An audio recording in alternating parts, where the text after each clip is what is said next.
Hi, everyone, and welcome to another episode of The Lifting. Today's episode is being recorded on 4/26/25. This is going to be very interesting today, folks. This was more impromptu, but this none less valuable than any of the others. So, before we go into any of the details, I now open this circle within true benevolence and no conflicting agendas of this moment in time. So, Joanna? We are all one, and when one is harmed, all are harmed. When one is helped, all are helped. Therefore, in the name of who I am, and I am one with all there is, that only the highest good be done. We pray for you, your friends, your family, your loved ones to let healing energies in. Let them love you, let them nourish you, and let them bring you to your highest good.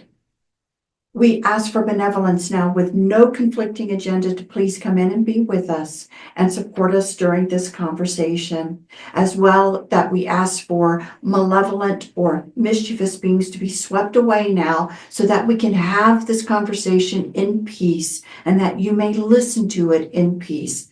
And with that, and with great blessings that we always send your way, we say so be it. And so be it. The people may be familiar with the episode we did on the Pope's Exorcist with Father Gabriel Amort, which was quite fascinating. If you want to reference that particular episode, the link can be in the descriptor. But this was actually fascinating. He came through on GIC once or twice in the not too distant past, but then he came through on a very poignant, an extremely poignant concept called the Gray Pope. And I'm reading from what I came across today about the Gray Pope. I'll actually start with this first one. This was about the Gray Pope, and his name is Pepe Orsini, excuse me, Italian, insert Italian name here. Like Father Amort, he's also Italian as well. So I find this quite interesting. This was about the Orsini family. Does the Orsini family still exist? This was actually the question that the AI ChatGPT filled in when I looked for the Great Pope. And it says, yes, the Orsini family still exists through some line, though some lines have become extinct. The Roman Orsini line is extinct, but descendants of the Neapolitan branch, who were dukes of Gravina and princess of the empire, continue to exist.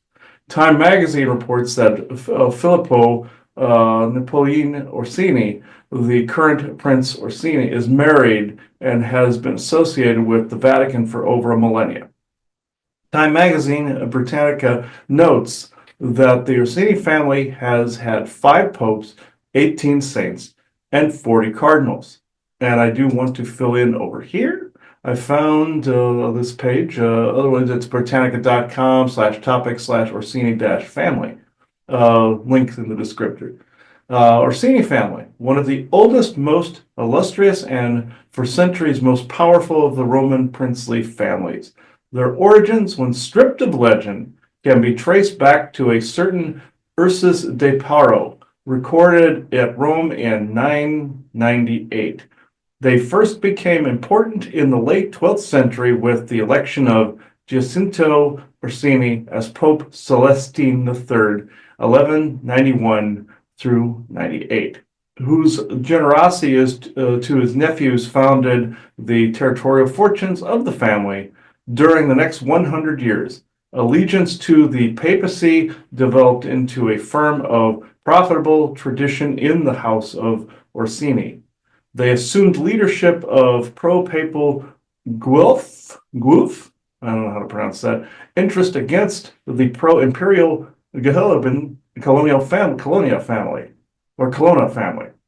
And for centuries afterward, the savage rivalry of these two magnate families dominated the politics of Rome and its territory. You guys may remember, I will intersect with this, with that Colonna family, like a Cologne, Italy, or Cologne, believe it was also Albertus of Cologne that actually came up in what we were talking about the immortals of history. The Colonna family and it seems the Orsini family were rival cabal factions and therefore Anunnaki Lord factions from two different groups.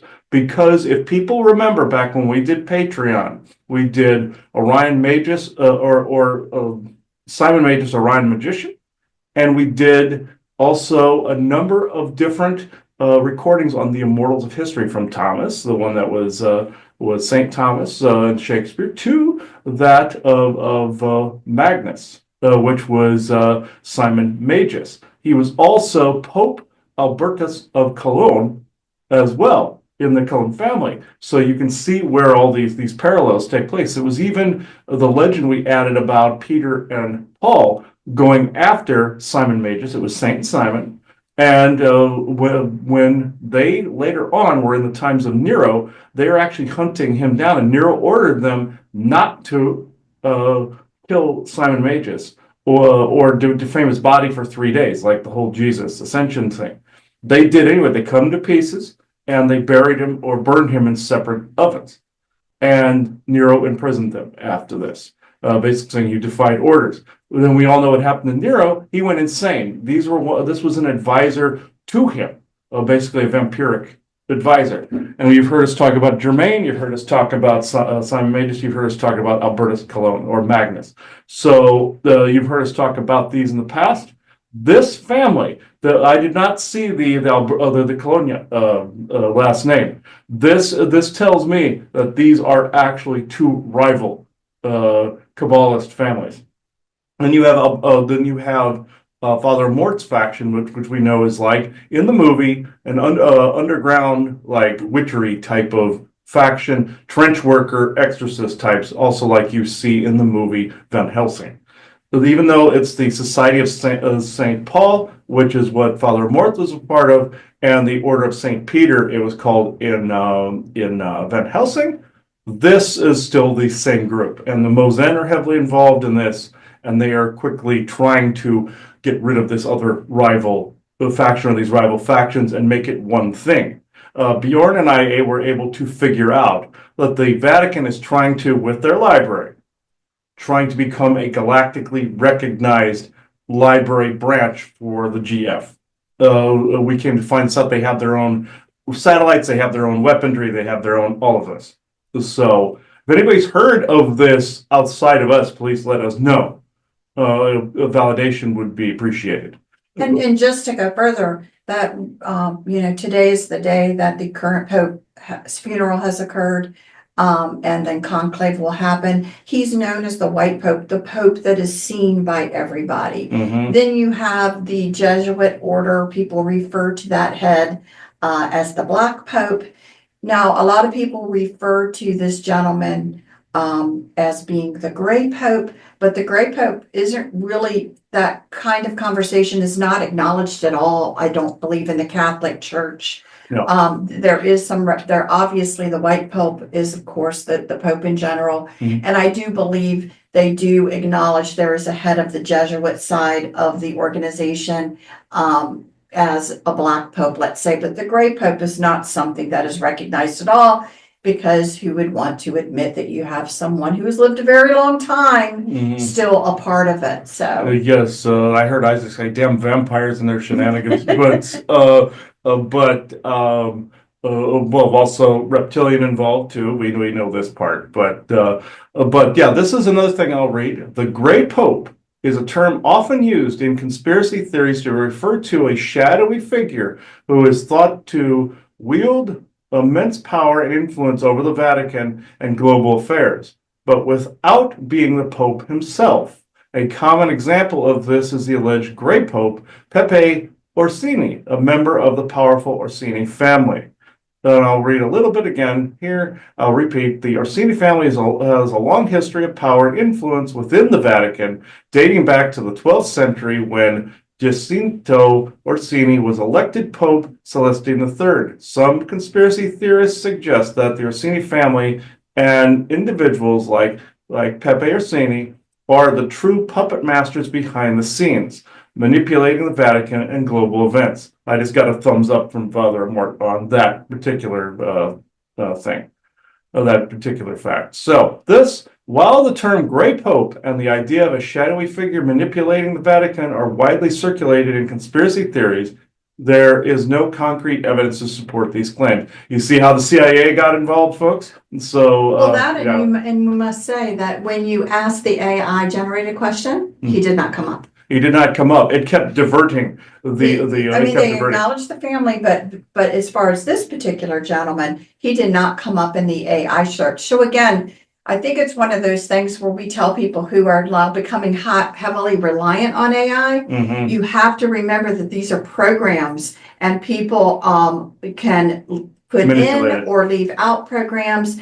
And as well as, like my son reminded me, that when AI is searching for an answer, it's not that it knows, it's putting out a guess. And so people need to keep that in mind, that these are algorithms that are done. When you're asking a question, you will get a reply back.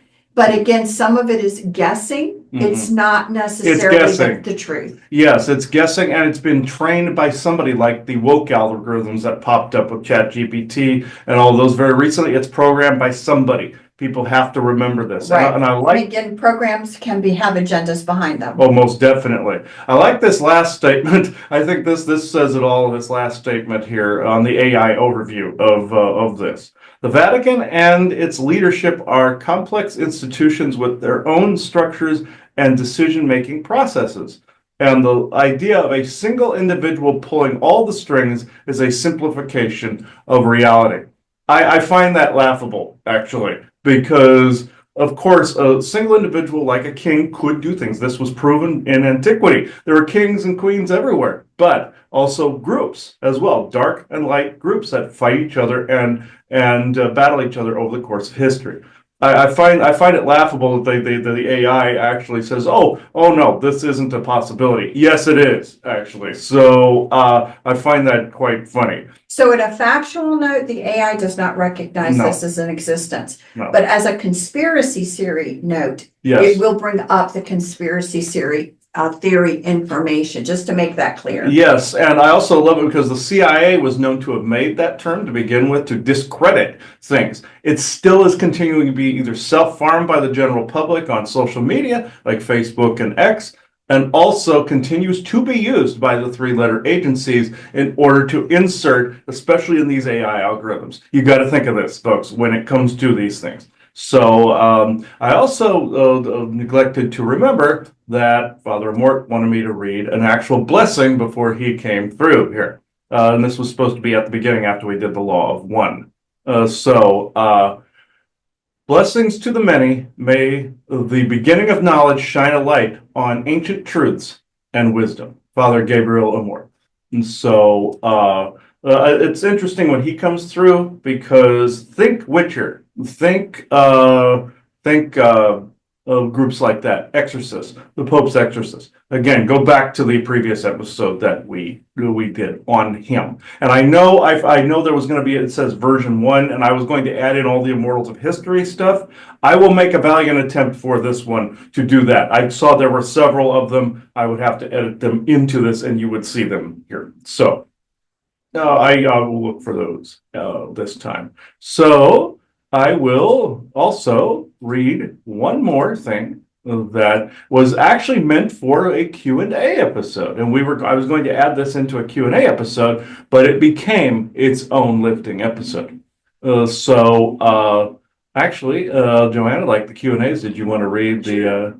It says, is the Grey Pope Pepe Orsini an immortal of history, and is the Osiris family line a cabal offshoot? It's Orsini. It looks like Osiris, which should probably tell you something. Should tell you something. Yeah, and is the Orsini family an offshoot of the cabal? Yeah, line? Osiris, Orsini. It kind of has a similar ring to it. We'll see if that's actually a truth there. But and this was actually, it started out with Isaac.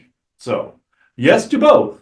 Isaac here to tell you that the Grey Pope, Pepe Orsini, is indeed like what you both have channeled, but with a twist. So are more of his family lineage. similarly to the New Amsterdam series, whereas the main character can still sire children, even though he is an immortal, and not like the Highlander, whereas both Connor and Duncan cannot, which I find very, very interesting. So there are mortals from history, like what was said in the Highlander movies and series, quietly down through the centuries. They go, kind of thing. So he has served and will continue to serve as the great Pope who represents the true Catholic Church from antiquity. Father Gabriel Mort is not pleased by this. I will pass him over. Aha, that was a joke on his part. To you now, Chris, just a sec. And this is the other part of this answer. It's rare that we get a twofer in the same thread here. So it's like another person on like Facebook or email interrupting a thread here. So yes, Christopher, good to see you again, friend. We track, we watch, and we oppose, and have opposed this family in history. They are the old church, but the one from the Inquisition. He was there as both an advisor and an executioner. Both were and are one and the same because he sent multiple lines, not just individual people, to their deaths. The term monster does not even seem to fit his crimes. It defames actual monsters. Ha! This is all for now, my old friend. Blessings upon you. P.S. And he added a P.S. actually after this. The Order of Jesus is really the equivalent to the Sith in Star Wars, and ours, the Society of St. Paul, would be the equivalent to the Jedi Order, minus the seclusion, of course. Bye for now. And he sticks his tongue out, and there is a famous picture of him doing that if you look him up on Google. Now, which I find very interesting, but according to some of the historical stuff put out there, let me see here, this is about the Black Pope, but this is where the Society of Jesus comes in, or the order, however you want to say it. The Black Pope is a nickname for the Superior General of the Society of Jesus, Jesuits. The title refers to the leader of the largest male religious order in the Catholic Church, contrasting with the White Pope, who is the Pope of the Catholic Church. The current Black Pope is Father, okay, Arturo Sosa. I thought FR was Friar, but it's Father, okay. The nickname Gray Pope is not a recognized term within the Catholic Church or the Society of Jesus. So notice how they try to make it ambiguous. So that's a clue that that's an actual truth there, folks. When you see them kind of convolute it and shove it to the side, that's basically something you need to be looking at. Just a point of fact there. And I also want to point out, I asked when the Spanish Inquisition was. I didn't know the exact years of it. This is a little bit ahead of what I said the Orsini family was, but it still would coincide if you had descendants or somebody ghosting through history doing things. The Spanish Inquisition was officially established in 1478 by King Ferdinand II of Aragon and Queen Isabel I of Castile, while the Pope authorized inquisitors to use torture against heretics in 1252. The Spanish Inquisition itself was a specific institution with its own period of activity. It was particularly active between 1480 and 1530. The Spanish Inquisition continued until it was abolished in 1820. That part I did not know. I did not realize that went on that long. This fits the whole thing through through all the witch burnings in Europe. This fits the Salem witch trials. This fits that entire. If you add in all of that, that was a form of its own inquisition. This fits the timetable of going all the way ghosting through centuries like that. If you add it all up with the same families doing the same crap, this fits. Well, it's just been going on since he's been a part of it. Yeah. Because, the church prior to the official historic one that's known was doing things prior. But if you add up all these despicable events done by the church, this includes, like if you see in the movie The Pope's Exorcist, where Father Mort's likeness there is basically stating what Russell Crowe stating the Spanish Inquisition and the whole pedophilia thing was orchestrated by the devil. You can't exactly dispute that because of what we've just talked about here. So where the one pope was actually the one that caused the Inquisition, you find out was possessed. I can't exactly dispute that. So they were adding that into the movie. So I find that very fascinating, the parallel lines that are running between this organization and that actual history. I will say this: a session with Bjorn quite a while back also bore similar fruit, where I was seeing a Witcher-like organization trying to get into the Tower of London to get near a vampiric entity. This fits as well, I feel, and the Tower of London guards wouldn't let let them in. Also, if you look at King Henry VIII's reign, you see a picture of the one we call Thomas. That was actually his advisor. And we found out he used the name Thomas, but we found out that was the same person. This goes back into the Bacon Castle conversation we had, because I believe Sir Francis Bacon is essentially Thomas and Shakespeare, or at least the same family lineages, and you have Nathaniel Bacon as well. I believe it's all connected. I believe everything is like at least through a big spider web of connections here. So spiderweb was appropriate, he said. So, okay, all right. Now, I think this would be a good time to bring him in and talk. There is an enormous amount of interference regarding this, and there was already blowback before we even uttered anything. So, Father Gabriel Mort, benevolent Father Gabriel Mort with no conflicting agendas as of this moment in time. Take as long as or as little as you want. Okay. All right.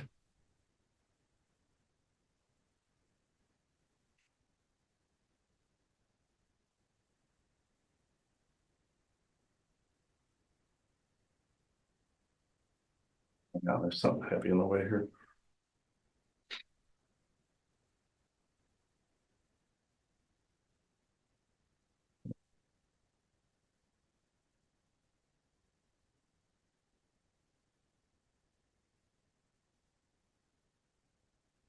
Excuse the abruptness. I do not relish the blowback that ensues from this. We have battled the Orsini family for some time. And it is bullshit when it's said that the main Roman line is dead. No, no, no, no, no, no, no. That is a bit of diversion, let's just say, on the part of Google and the AI teachings, or what it was taught.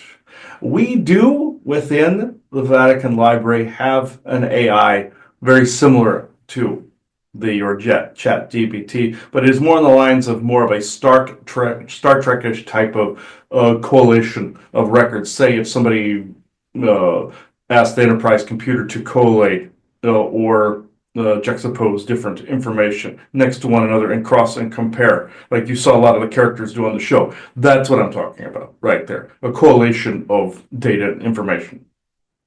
Now, this is what he said. What he said was true about what Bjorn and him discovered about the Vatican. They even have their own missiles, for crying out loud. They have their own satellites. They have their own everything. And him and Bjorn discovered that different like Doctor Who references, like the Papal Mainframe, Church of the Papal Mainframe, and all these other things. We're comparison to what the Vatican wishes to do with the impending GF contact.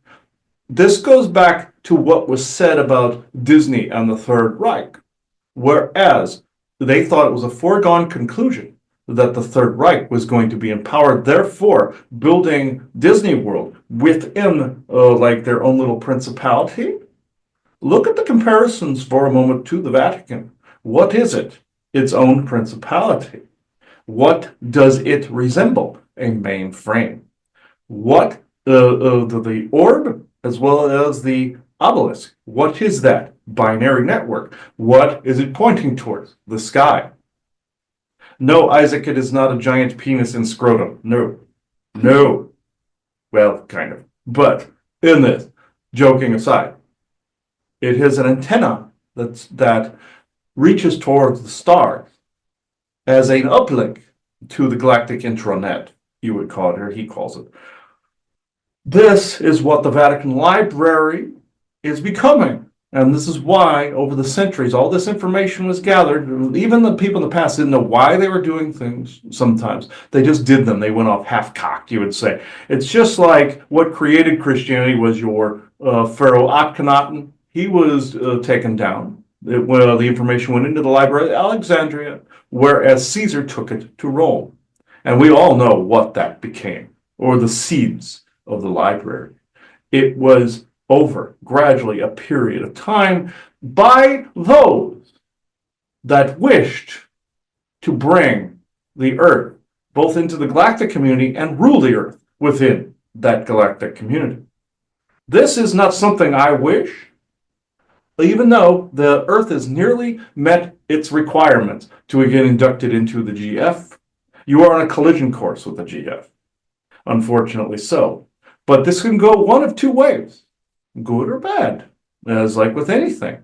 This could go into a new world order or into a world coalition or unity with the separate nations as working together with their different belief systems. The rushing of the border opening before, you know, of the start of the North American coalition, which this could actually work and be a benefit. Even trading with the GF could definitely be a benefit. This is not in dispute.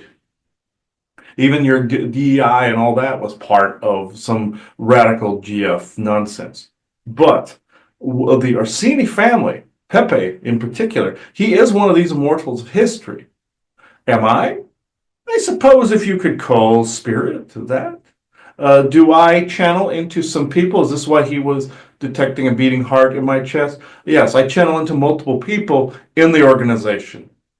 I actually, if you saw the Undercroft, it would be the same as the ending to the movie The Pope's Exorcist, where you saw the Undercroft with all the computers and all the tracking of the fallen angels. The same goes with Van Helsing, where you saw the Undercroft with all the secret shenanigans going on underneath.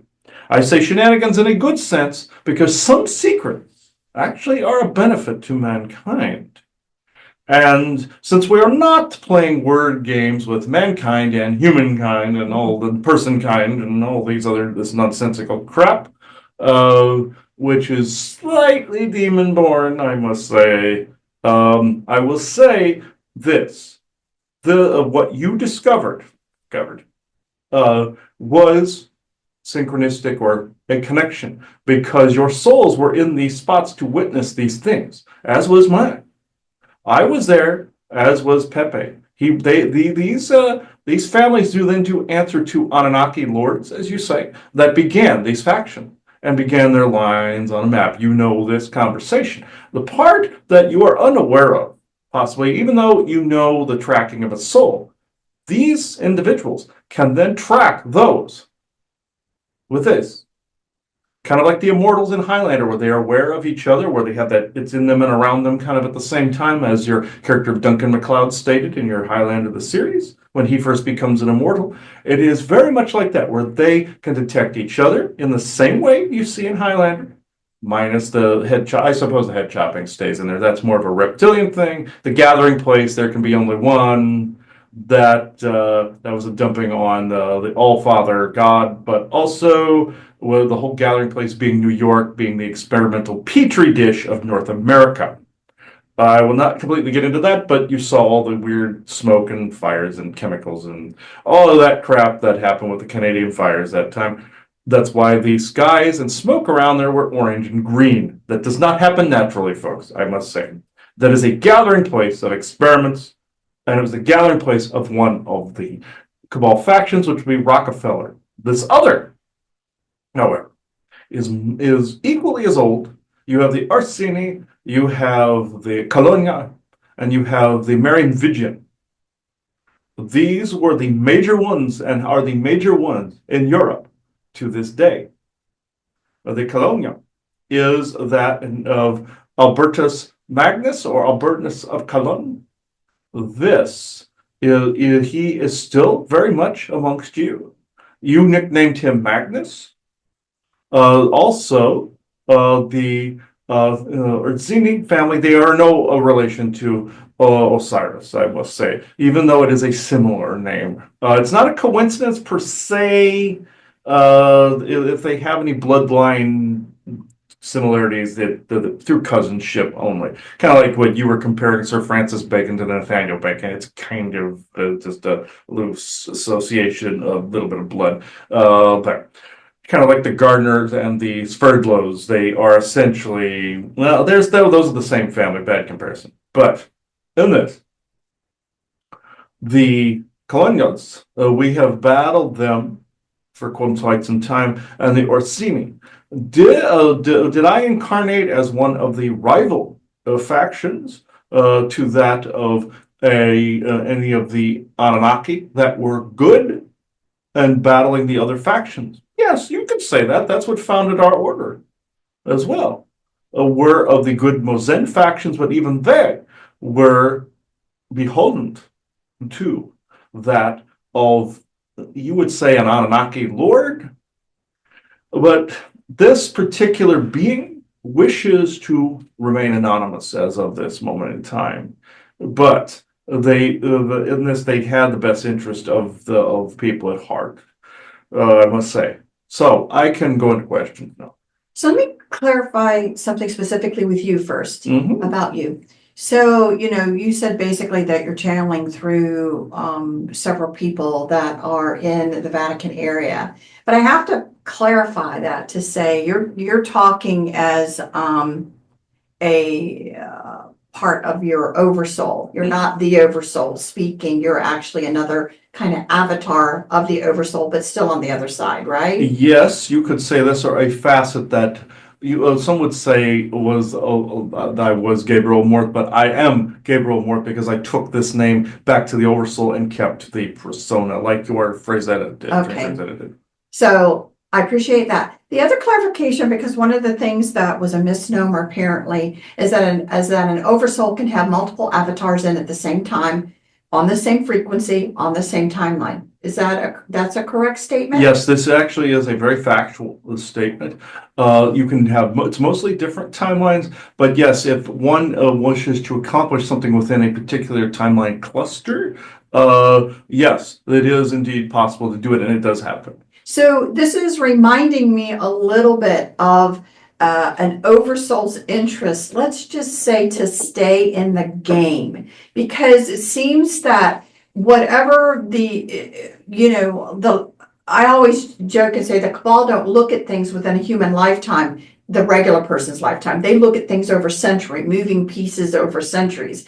And then apparently there is an oversoul interest of yours to still be in the game here, even though you left. So either one or two things are happening. Again, there is kind of this, I don't know if you're saying that there's avatars of your oversoul and you're communicating through avatars of your own oversoul and passing the library of information you have down to them, in that way, or you really are doing it to separate people. But the conversation is like the oversoul could be involved in some of this and a bigger picture conversation of, moving things along, not just in a single lifetime, but over lifetimes. An oversoul is interested in watching how something plays out, and it has avatars that come in that are a part of that. And it's not as one and done as people think with an oversoul. You are correct. It is not one and done, but am I channeling through people that I trust? Yes. Is it always part of me? No. Have I done this? Yeah. Am I currently doing this? No. It is more or less people within the order. And they use a particular technique very similar to what you guys do with crystal stones and edifices. And as much as I abhor having a statue made of myself, it is much easier to use an image of myself. Has the energy frequency attuned to myself. Would it be easier if it was one of me there? Yes, of course. Of course it would be. But yes, this is something that, of course, this is a very poignant, good question.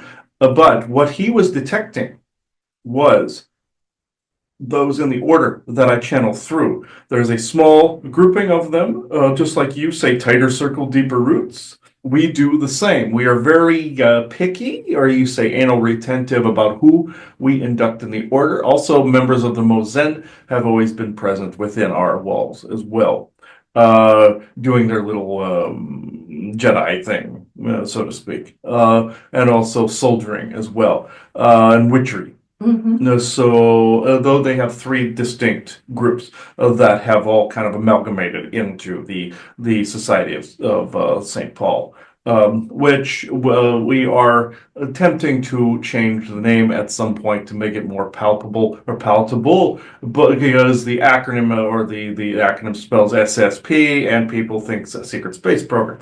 This is what he thought too. He thought there was a connection there because of the synchronistic SSP on there.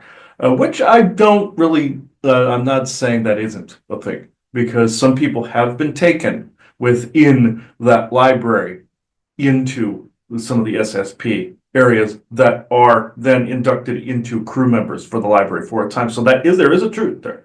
But it's usually on behest of the bad guys that are there, and it is a distinct yin and yang that is there.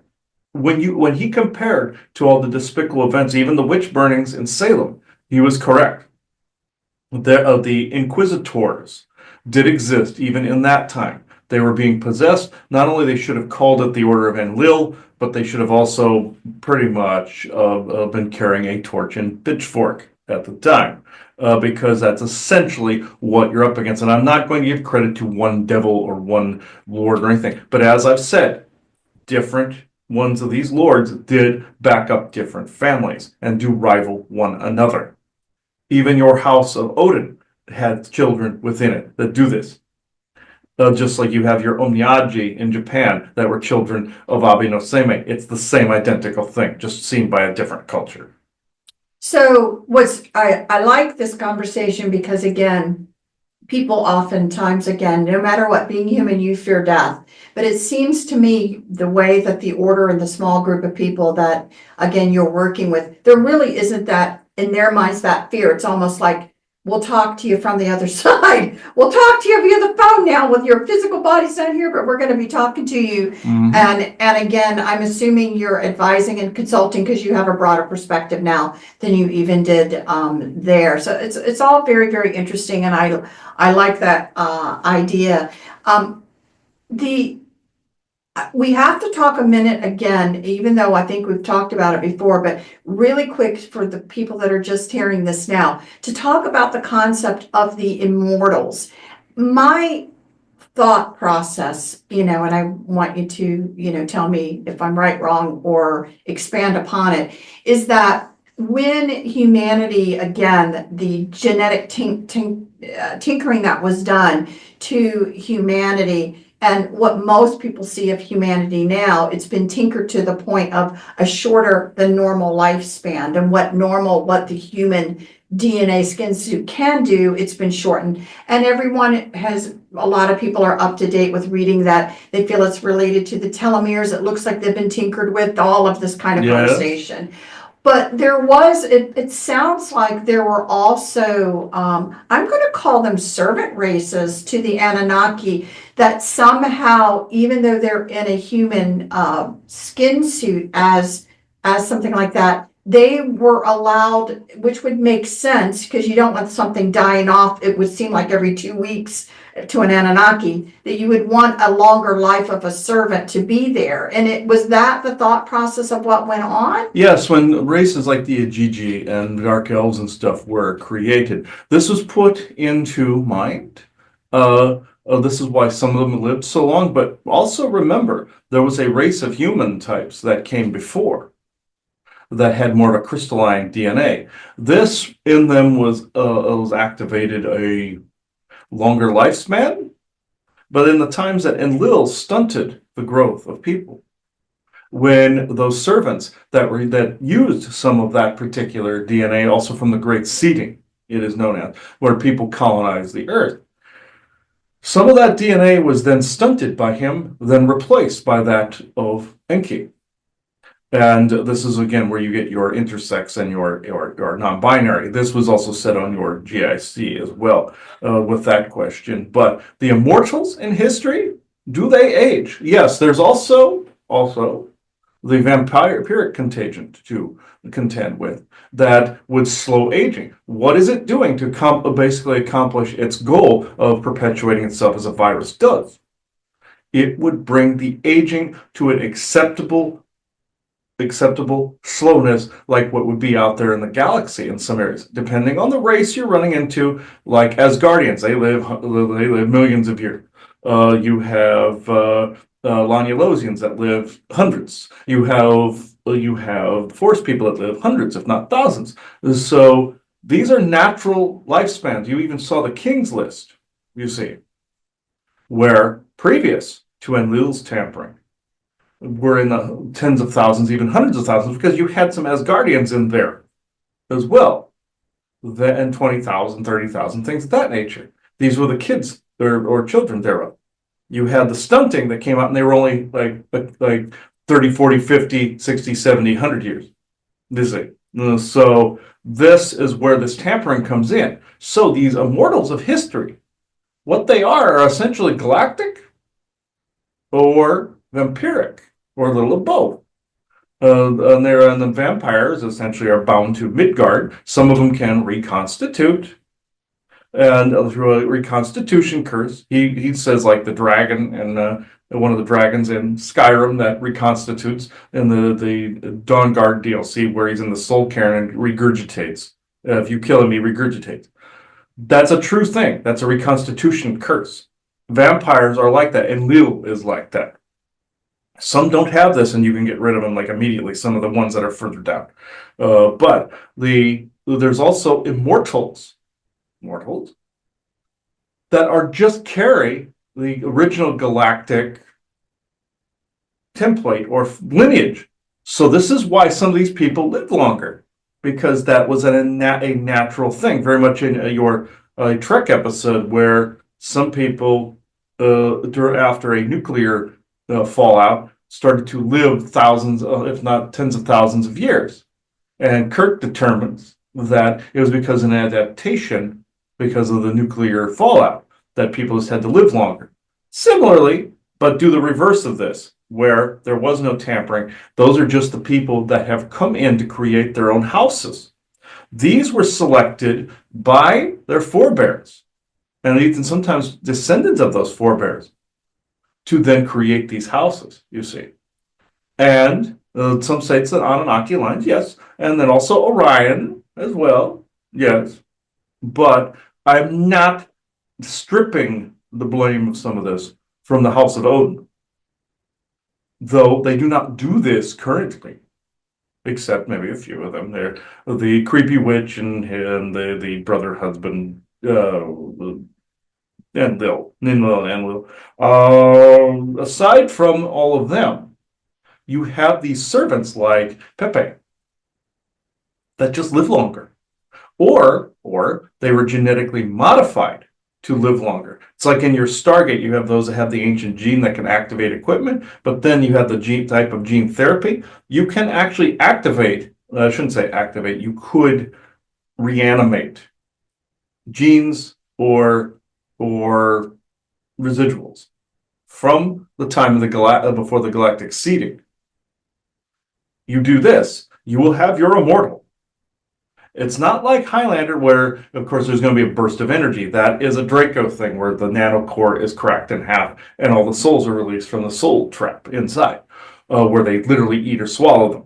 In this, the frequency then that is used can slow aging. There's even a cartoon he saw back when he was in Catholic school of a scientist that had an explosion happen, and therefore had he stayed at the same age. It merely would have activated that particular set or subset of frequencies within the genes. You could say it's a DNA activation, but we both know the DNA activation within your New Age thing is crap. It was just to allow more struggle. This is why they say diamonds are created from compression, meaning you would allow more dark frequencies in. That's a scam. What I will say within an activation sense is you could activate not necessarily crystalline DNA. That's impossible with all the mixes of AET DNA that you have. But, or the activating by the 12 chakras and all this nonsense. What is actually happening is someone could turn on or turn off an ancient gene subset that could literally be a natural part of human adaptation. Once that's switched on with everybody, you will see see humanity just be another galactic society, and you will see people living at least 1,000 years, about 500 to 1,000 years. This is essentially what a natural human lifespan is supposed to be, minus the growth. But you also have mixes of other ET DNAs in there. This is why your Laniolosians live a while. They have a mix of human and some tall white in there, and elven races. Like the elven races in your Lord of the Rings, they lived a long time. Some of them were creations, like the Igigi, and some of the elven races, the tall whites and Lancaneers, and all of them, the Ebons, created Lancaneers. They followed in their Orion forebear footsteps, and in some cases, Enlil and Odin or Anu, creating the Igigi. Some of them needed long lifespans because it took a while to create them. And so they didn't want to sacrifice workers. So you are essentially correct in your assertion. So it is interesting, though, that this particular Great Pope has just maintained, it sounds like, you can correct me, please, if I'm wrong, has maintained a certain mindset for all this time. That hasn't changed much for him, has it? No, this has not changed. He is up to his usual shenanigans. You know the phrase, some things change, some things stay the same. He may look a little older, which he could actually regress that. Let's just get that straight. And sometimes they like to choose the wise old man. Your Fauci was the same way, I must say. He was actually an incarnation of Mengele.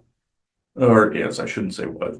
But he chooses a body of like a 60-year-old or so, a wise old man figure. Mhm. That is body transferring right there. That's Nazi body transfer. Ironically, into a Jewish form, but you get the idea. But with him, with Pepe, he's still in the same one. It just aged slower. And essentially, here's the equivalent. If you go back to pre-Inquisition times, at the beginning of the Orsini family, he founded a lot of that genome. So, back then, what were the originals there? They would live longer, and then they started to have children with other people that may have had the stunt in the DNA. Therefore, it was a natural, or what you consider to be a natural progression of a family line after a while from antiquity. So, would it create other immortals? Only if he sired more. I will declare he's not as potent as he used to be because he's old. So I will say that because he is hearing me talk. So just be warned.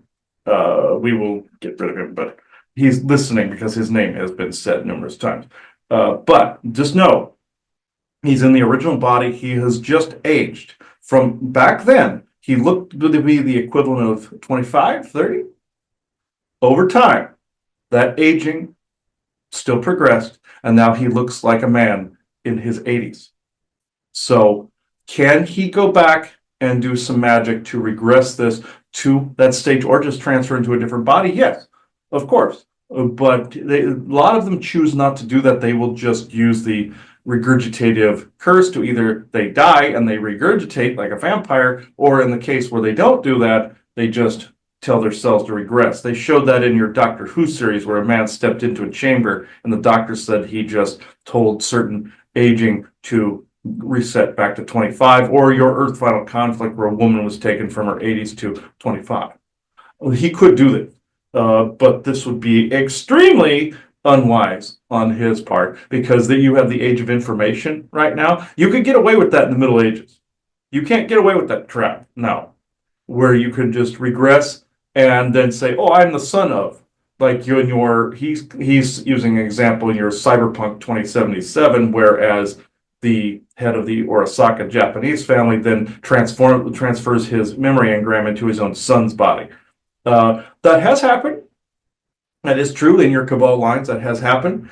But these things were noticed, like in the game, the people noticed it and said, "You're not gods. You can't do this," kind of thing. That was a hint at more the Anunnaki lines and also the Kabbalist lines that they were declaring in that game series. So that was true, what was being said. And they were even in space looking down on Earth from platforms and space stations. True. True. Like high mountains, like Olympus. True. So they love high places. They see themselves as higher, higher, higher. Even also some of the good ones are in a land, what they call land of the gods. Your Bjorn actually saw this from a perspective up above and saw all the mind control. This is true, a different frequency area. Your Odin is in one of those in a new Asgard, let's just say. I'll say new Asgard because the old one is rocks. I'm just saying. But with this, no insult intended. But could he de-age? Yes. Is it wise with people around photographing and filming this 24/7? No. Will he eventually age to the point where he could die? Yes, like one of you. Could he die from anything else? Yes, if it's a disease or virus strong enough. Or could he, of course, get killed by bullet, cutting head off, fire, any of the normal things people, I shouldn't say normal things, but any of the more gruesome things that people die of? Yes, absolutely, that can happen. Just to point this out, yes. So you're bringing up some important health issue related things because, a disease or something can take him out. He doesn't have the ability to completely, although I'm assuming the common cold, what really goes around affects most of humanity. Are you saying that really in general, that doesn't affect him? It would have to be something greater? Something stronger. It's like in your Trek series where you had the character of Flint in the Who Cries for Methuselah episode where the character Flint ended up being Da Vinci and Bach and Brahms and Beethoven and all of them. That is actually true, but he still, being away from Earth, still had the ability to die because he was away from the magnetic fields of Earth and he lived to be another 50 or 60 years kind of thing. That is actually a truth that was being said. That was based on some of these immortals in history. In his mind, he coupled this with the whole Gary Seven and Valiant Thor thing, where he would have included a character that was both of those things together, since the lore has not done this as of yet. Going on what has actually been written, the whole Flint character was based off of somebody like Pepe Orsini. So does a person like that, simple question, does a person like that ever need a medication? Yes, depending on what the thing is, just like you. Do galactics need medication? Yes, they do. They have viruses and diseases no different. It would be wise before entering the galactic stage to actually be inoculated for things like that. Some people theorize that's what the COVID thing and the vaccines were, but that was more of a control mechanism. Some people thought it was the disguise of a control mechanism to inoculate for the GF. That would be a good assumption. That would be wise to think things like that, and that has been done, introducing you to different poisons and stuff by good factions, false flags, to get you inoculated for this, but the COVID thing was not that. That was Orion intrusion. Let's just get that straight. They will create the virus by which they create the cure. That is a control handle, right? They're a mechanism. But it would be wise, before entering the galactic stage, to be informed about certain diseases and certain viruses that are out there that could, even though you have come up with a lot of resistance, even with nanoviruses, and all these nanoviruses are galactic viruses, you have been introduced to some of these already over the centuries, which is actually why, regardless of nefarious intent, it's still spirit is basically handling this in this particular way. Before any contact could happen, you would need these things because people do get sick out there. People still need doctors out there. People have also energy healers, of course, but there is a major misnomer, and I will say this now, that all galactics are libraries of esoteric wisdom, It is more like Star Trek, where they're all like you, except for those that have learned these things. People, channel a Galactic, for instance, say, "Oh, tell me about this, tell me about that." Not all of them know this. Sometimes they'll throw you a bone every now and again, and go, "Oh, you mean this," and but you have to, they'll give their opinion. That's it. That's all that is. They base it on what they know and their perspective of what they know and what their homeworld is, and what they eat for dinner, or what they how they play, how they laugh, how they cry. They still go to physicians, and sometimes, and yes, it's based on sound healing and all of these other things, but they do have doctors out there, like in your Galactic Federation. It's just like on Star Trek. They have a physician, they have a captain, they have a security officer, they have a science officer. It's based on exactly as you see it in Trek, like a naval thing. That's also SSP that was there as well, being presented. This is where you get some of your angel stories of angel defender or angel healer, like your Gabriel, ironically. Any of these were ranks that were on board ships. The Most High, there's your Enlil trying to be a douche. So, I'm the Most High, I'm up in the mountains. Look at me, haha. That's essentially why people called him the Most High, or the highest, because he's an asshole. So I'm just saying this is exactly what is out there in the galaxy. Not every being is a library of esoteric wisdom, even though it is still true. Not all have accessed this. Quite the opposite, actually. Okay, so that's good to know, because again, the medical community here has just been bombarded with negativity, but there is a balancing that needs to happen. It's maybe out of balance, but it's not unnecessary, moving forward. It's about cleaning up what we currently, I'm assuming, have. Yes, there is a major cleanup that's needed, and there's a lot of poisons in your medications still out there. But it is still a yin and a yang. It is not all dominated by one or the other, just like the church. People blame the church for all of this stuff. They are seeing what these other schmucks have done. They are not seeing the rest, or they don't believe they are seeing the rest. There are response teams out there that go out and get rid of demons and get rid of stuff, and like just like you see the Society of St. Paul. But there negative groups like your Quantum Leap, essentially. You saw the time travel project and that, where you had Ziggy and Lothos being another government project with another philanthropist with an evil AI. That is actually happening with the magical organizations too. So there is a balance. People see all what the negative ones do because they're loud out there and proud of what they're doing. The smart ones, the good ones, do it all under the table. And no pun intended, being like the whole John Wick under the table type thing. And that's true. That's another organization you have to contend with, which is, of course, the Cabal and its subsidiary.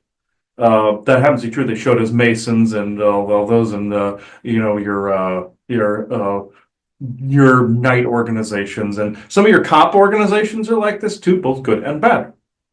You have to, and I don't say judge people, but you have to judge each situation on an individual basis and in an individual way, even if somebody is part of an organization that bears the symbol of something that will later be found to be nasty and or malignant. It doesn't mean every individual is of that malignancy. Right. Because again, I am going to bring up RFK currently. We've heard people speak of him before. He was a person surrounded by evil, but not as much touched by it. Do you agree with that? Yeah, like in the statement in Van Helsing with Frankenstein, where Hugh Jackman's Van Helsing goes, the evil may have left its mark, evil may have touched it, but evil does not rule it. Right. And so that's more of what we're talking about, because it seems to me, I think people are in awe, I think, as they're realizing the tentacles, the spider web that's been created around them through all of the agencies that are a part of our lives that, have a more malicious intent, as well as persons that are in there as well that have more of a benevolent intent, that it's really there. And even if you're surrounded by it, doesn't mean, as you're saying, they're always always going to be responding to it, reacting and still not trying to do your own thing. So people need to understand that. And just because there is malignant intention behind, say, if you have to get on a medication to dumb someone down, does not mean that curing something is not without its fair share of pain. This is within the balance of the cosmos and spirit. You have both and neither. You have all intertwined as one. Yes, you have a drawback in one sense. You have a fix in another. But will all of these balance into one thing? Yes, just because you have to walk through the fire to give a shaft to a demon does not mean that fire will burn you for very long. Just because one walks through the gates of hell does not mean that they come out with feet unscathed or skin unburned or hair unsinged. Just because you run into the demon of light does not mean that one cannot just step over it. Yes, walking through the fire, you must walk through it quickly. Do not let your feet linger on the coals, or you will get severely burned. Do not stop. Do not allow yourself to be consumed by the what ifs. Do not allow yourself, just because something is malignant in its origin or in its intentions in one aspect, and I do mean only one aspect, does not mean the plethora of intentions surrounding it or that of malignancy. This is important to remember. So again, I'm going to go then straight, because you're alluding to things, but I'm going to go straight to it. In this community that we are currently in, it's very difficult for people to know what to do, because again, you have people with psionic skills that they do not want to lose. There is talk out there is fear out there that medications will dumb it, will dam it down, will completely close it down. This is true. Right. So, but you also sometimes, because you're in a physical avatar, that you need to keep as healthy as possible to do what you're trying to do. You have to also do things within that medical community. And what you're saying is that there is a way to walk the path, that you do have to go into the medical community. You may have to do something at time. It is only a temporary situation to help an issue that just needs to be dealt with. Is that what you're saying? Yes, even though there is malignancy behind some of the malignant intent, behind the creation of certain things, just like with your Frankenstein's monster in Van Helsing. Evil may have created it, evil does not rule it. What do you believe in this? Do you believe evil rules the totality of a thing, or do you believe a thing can be transformed? This is basically, under his chagrin, is definitely a test of faith, a test of what yin and yang and balance actually look like. But also, within this, yes, I will go straight for the jugular. Yes, with the issues with his eye, was that intentional on that of malignancy? You bet. Is it also the intention of malignancy that one would stand in the middle of the flames and not move and be burned to death at the stake? Yes. This is based upon the propaganda that has been flooding your New Age community and UFO communities forever, that one side is the totality of is evil, and the new incarnation of information is solely and completely good. There is infiltration in all of these areas. from your New Age mafia, like what Houdini said was the spiritualist community, to some of your UFO shills, to medication that's out there. And yes, was it designed to keep people dampened with chemicals? Yes, but that's also in your food as well.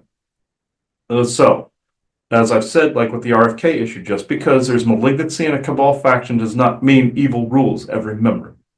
Just because evil and malignant intentions created certain medications does not mean that there is not a good aspect to them with other various intentions. Now, do you have a choice between one thing, like what he says with the zoster virus and the eye issue going blind, and the other? No, there isn't necessary choice. Is he correct? There is a third option there, frequency. But this goes to, what do you believe? Do you believe something can be transformed or not? Can a healer or a sound practitioner fix this? Yes. Could also the frequency altered within a medication do the same? Yes, it is tech versus, and tech and chemical versus energy. All can be co-synchronous on the earth. Should you fully trust all doctors out there? No, you would be a moron to do this. Should you condemn all of them? No, you are also a moron if you do this. Just like with the church. Our organization exists, but so does Pepe's.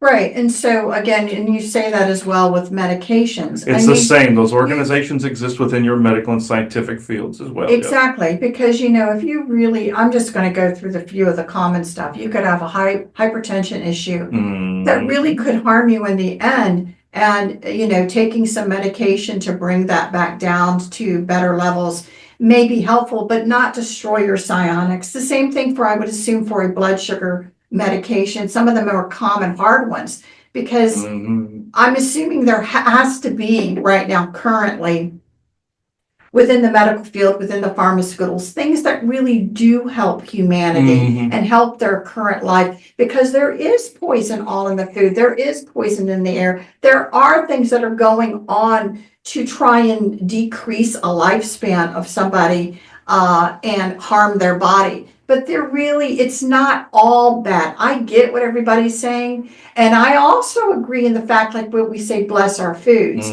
Bless your foods, that what you're taking in. Bless your medications. Bless your medications, that what you're taking it in, it will be do only what it is meant to do with the intention of that. But then again, the side effects are not going to linger or be an issue, basically because you say so. But to say that right now humanity and the average human, which I consider us, Chris and I, we're average humans in that sense with an avatar body, to say that we can just completely be free of some of these, let's say, ailments that will come up, that's unrealistic, especially if if you have somebody who is immortal that also, would face ailments. So you can't completely swing that pendulum the other way. But I think adding in intention, adding in a certain frequency of confidence of what's going on, I think is important. But we shouldn't just completely diverse ourselves from the medical side. You are correct. It is all about physical, spiritual, energetic frequency.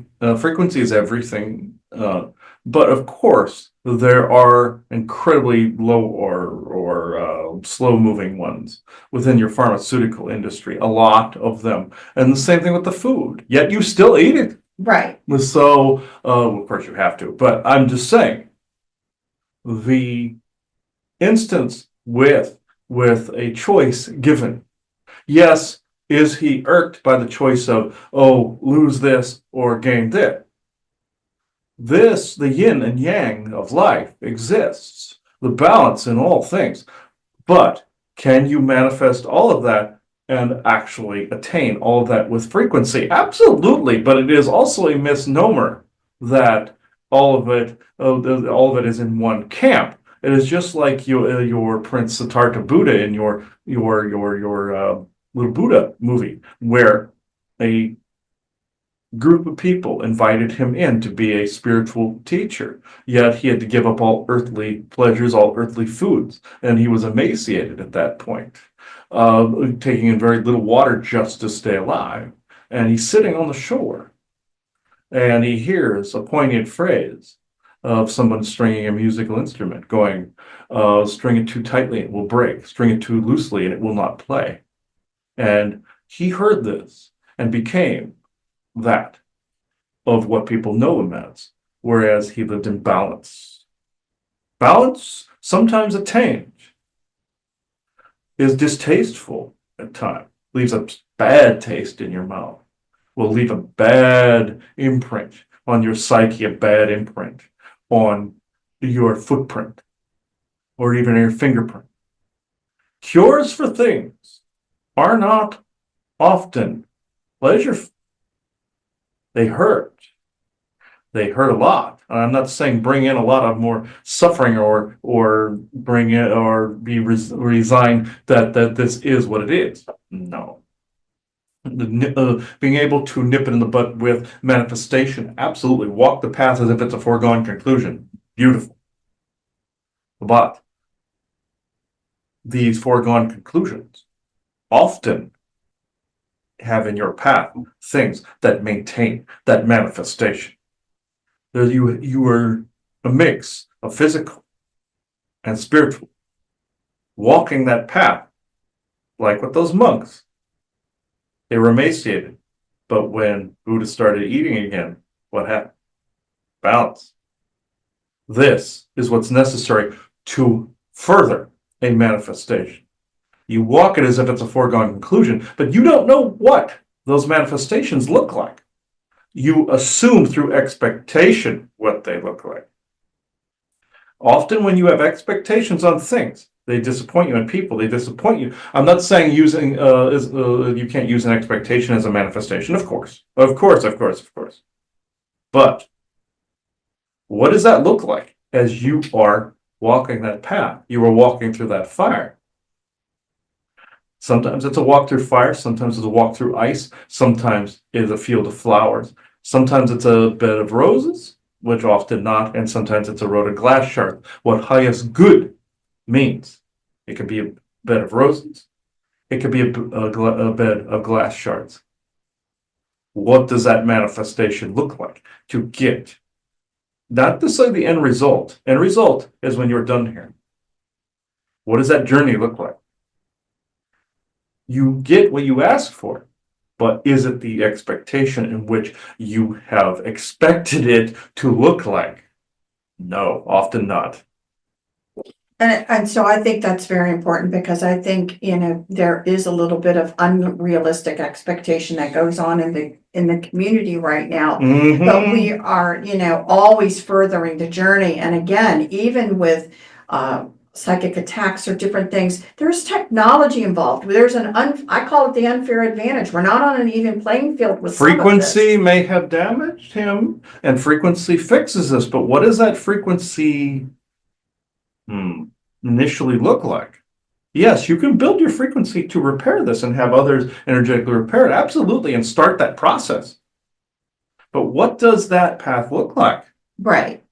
And it is important, and it may encompass, again, the medical community and things that exist right now that people are very hesitant to. You have to trust your instincts, and you have to trust, the fact that maybe something you need to go through or need to try or do something like that, that will in the long run help you, that it's not all bad.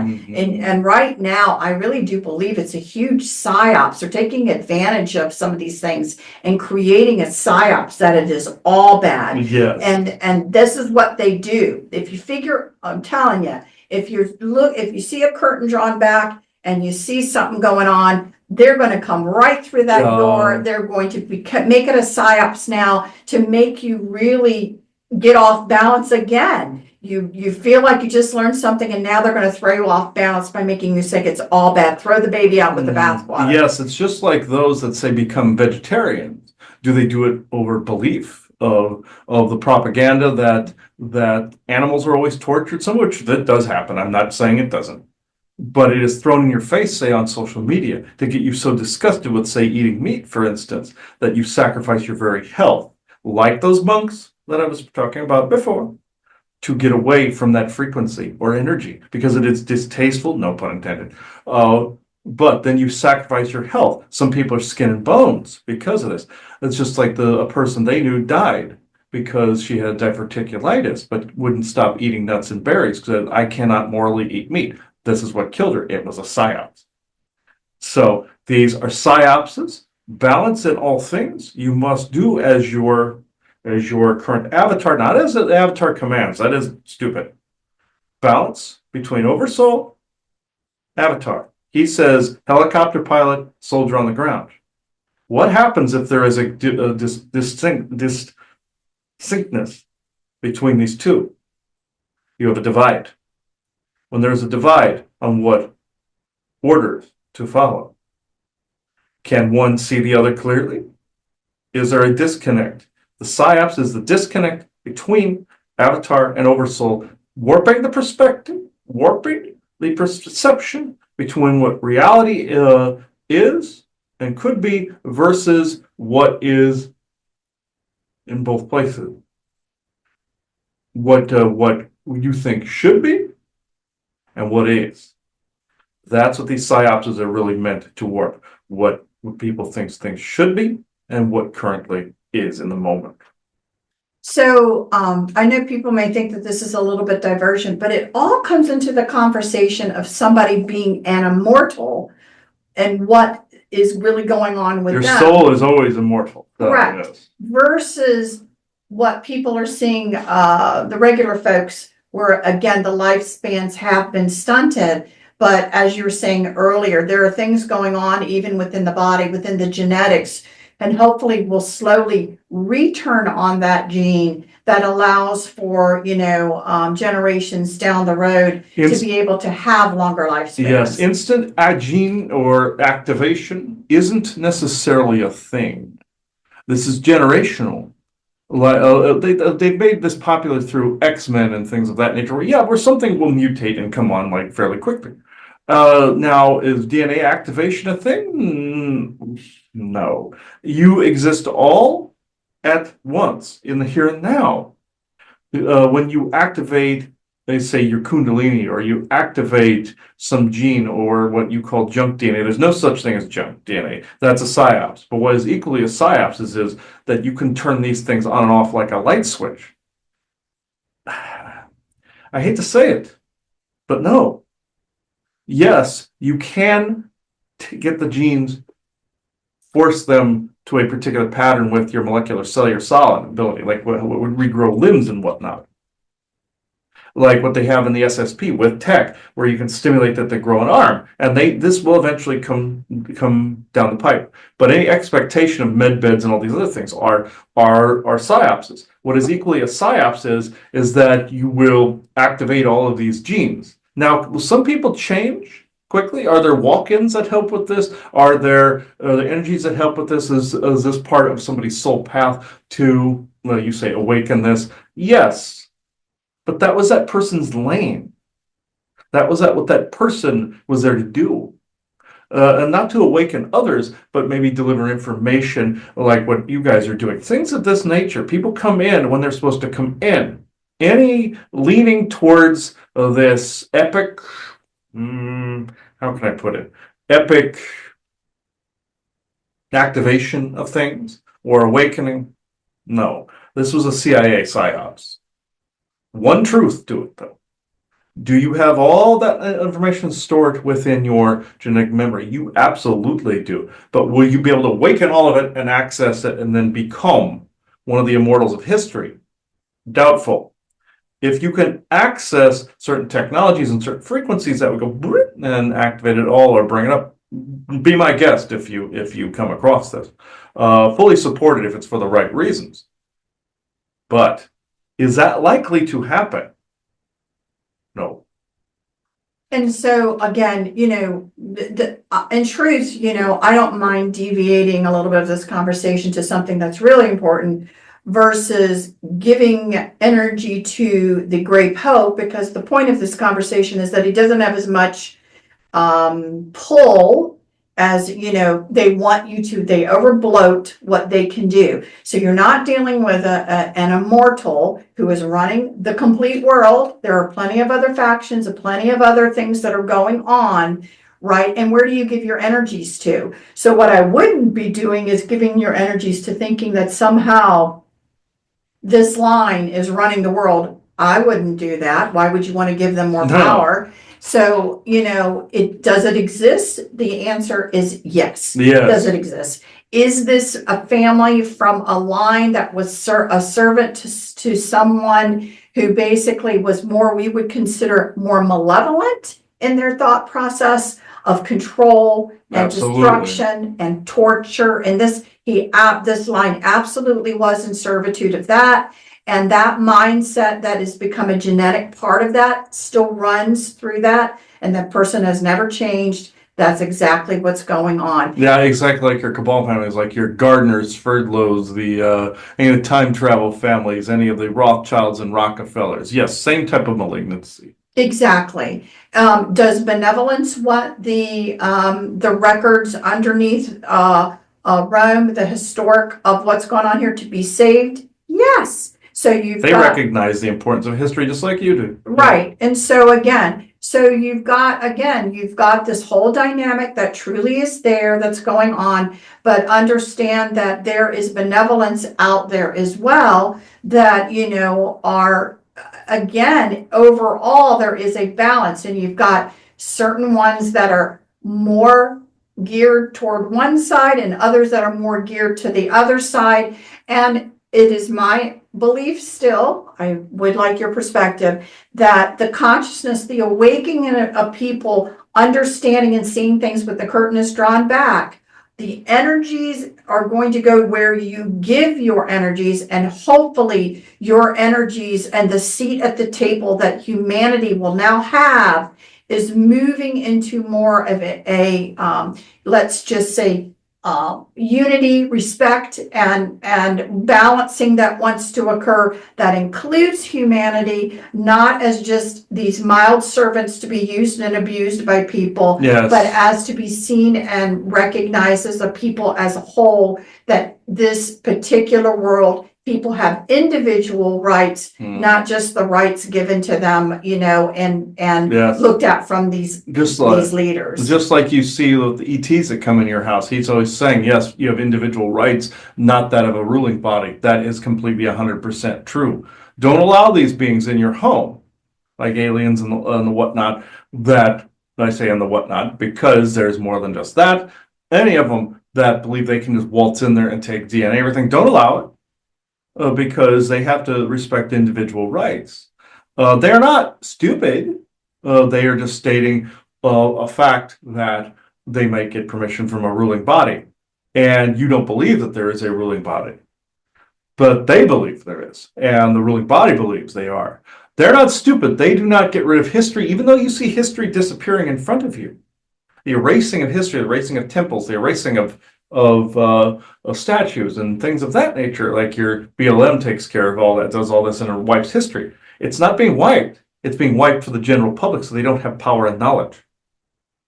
It is still being stored somewhere. Just like Caesar recognized this. Julius Caesar recognized this fact that he could control the flow of information just by removing it from the public and putting it under guard. This is how the Vatican Library started. Akhenaten, with creating the one God religion, then eventually Rome converting over to it, and now you know where Christianity eventually came in, via also Judaism and Enlil and the whole story of Abraham and all of that. Well, the one being actually is responsible for all of the major religions, one form or another. Enlil is responsible for forming all world religions. You see the banking system getting involved. That was Enki's doing with some of the money and intrusion, or the money portions of it. But at the same time, people think, well, the two brothers working together on this. Absolutely not. No, they do not work together on things. It's just sometimes they steal each other's ideas. Like with somebody cheating on a test next to you, they're looking over at it's the same thing. Like, what did he do today? That kind of thing. I'm not bashing anybody. I am just saying this is how this has occurred for centuries. These are the different parties involved. I'm not saying they are completely responsible for malignancy, and I'm not saying they're responsible for anything benevolent, all the time either. I'm just saying that this is what we know in the records. Their names are in the records. All these names are in the records. All your cryptids are in the records. All your ghost type stuff's in the records. All your paranormal stuff is in the records. Any factions out there that we know of are in the records. Any galactics that we know of are in the records. This is why it is eventually destined to become that of the main library of the earth. And this history has been preserved. This is why sometimes he always gets fed up when people reinvent the wheel, saying, well, we have this already, we have this already. He's picking up on the library. He's picking up on the information that is there. We already have that advancement. Why do we have to do it again? Because it has been done again and again and again. And sometimes it's confiscated, sometimes it isn't. There'll be a day where it isn't. But this is exactly how this is currently. Well, thank you. And any last words that you want to say before we go today? Just the fact that if you come up with something like he noticed with his eye shingle, energy work, knowing the knowledge behind that, the book studies behind it, and the practices behind the frequency. Absolutely, we use this to get rid of monsters, as he does. But there are aspects that alchemy serves as well. It is both biochemical and energetic. How do you think the bad guys dumb you guys down? By biochemical, as he saw in that SpongeBob disclosure that time, with the chemming, the chemtrails, a whole bit, and all the disclosures that are out there. And the psionic dampening with all its disclosures that are out there in the media. It's both of these things. They're using frequency and chemical. If you think they could accomplish everything with the frequencies thing, don't you think they would have done it? With this, they need as above, so below. The chemical dumbing and the psionic dampening and dumbing. I know that's a judgment saying dumb, stupid, and smart, but some that are less immune and more immune. I get it. It's a have and have not. I understand. And those that are actually not affected by it, they get targeted. We know that whole bit. And everybody's technically targeted because of all that's going on. But if it could be done one way, don't you think they would have done it? They may appear as if they're smart. They may even try to make themselves appear as omnipotent or godlike with their voice of God tech. No, or voice of the skull. No. It is smoke and mirrors, man behind the curtain, Wizard of Oz crap. So they are not unlimited. They are limited by the physics of the situation.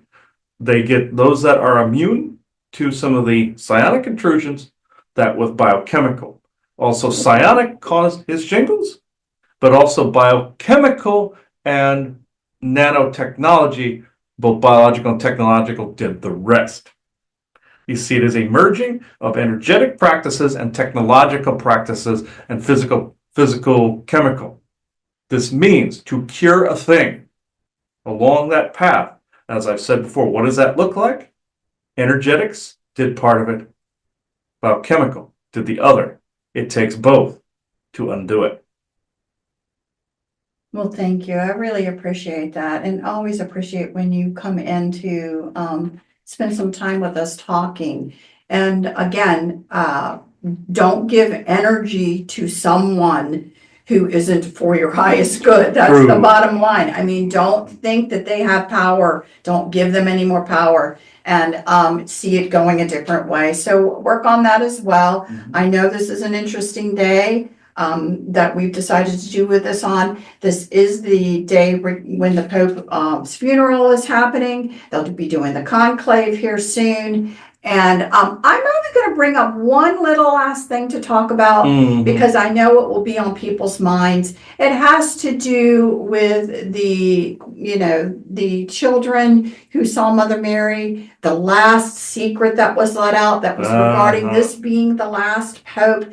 But it's an interesting conversation because what's coming to my mind is because of the fact that there is behind the scenes, this merging of the Galactic Federation already starting now into the Vatican area. Yes. I guess what I interpret it as, you can tell me your interpretation of really what's being said is there was a moment in time where the popes were more doing earthly things on earth, but this is the last pope. Now you have the galactic component coming in. And so there is a change that is getting ready to happen on that papacy level, information and understanding and working agreements. So the autonomy, I think maybe that the white pope had probably is now getting ready to change. Yes, yes. Even though Pope Francis, there were not necessarily good things going on, but he was letting information out maybe more than he could have, and he was hit again. Frequency and chemical. This is what killed him. Waves upon waves upon waves, as Isaac put it, and by Elena put it, there were some good things that were said and mostly bad things that were being done. But the last pope is he. Then now you are quickly transforming it over into your collision course with the Galactic Federation. This is what is being done currently. So there'll be another white pope, but now you're behind the scenes. There is a big change that has occurred, and so again, the abilities of that any particular pope to be more, decision making and stuff like that's now getting ready to all change. Yes, yes, there is a major restructuring.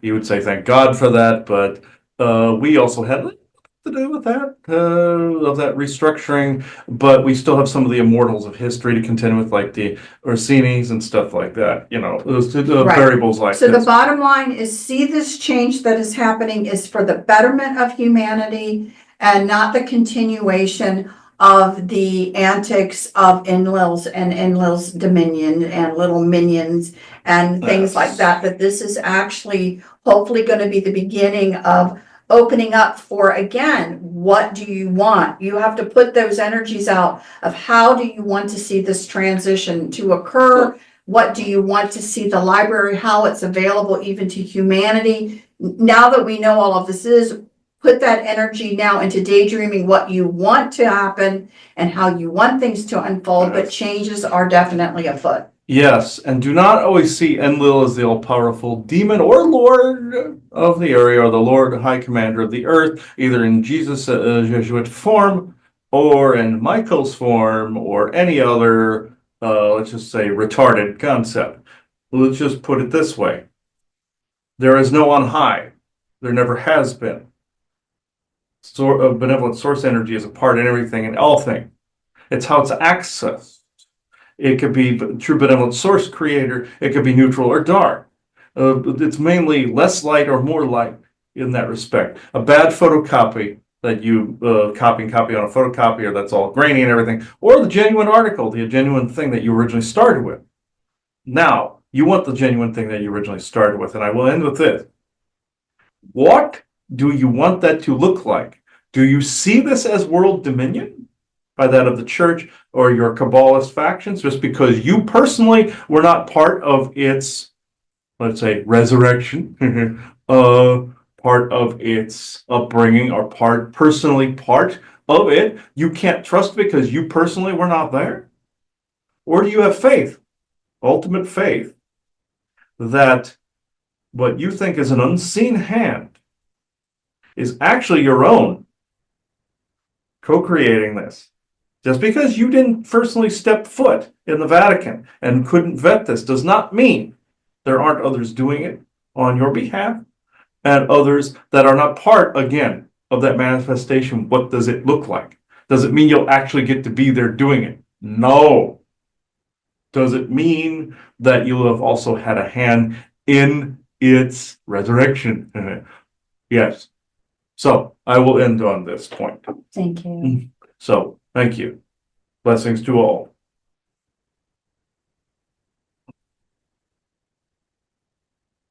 Ooh. Okay. Yes, that does actually quite interesting. He's actually a very interesting figure, and many people also seen pictures of him holding a crucifix and everything. And he stated in his previous conversation that it was actually the regular cross was fine.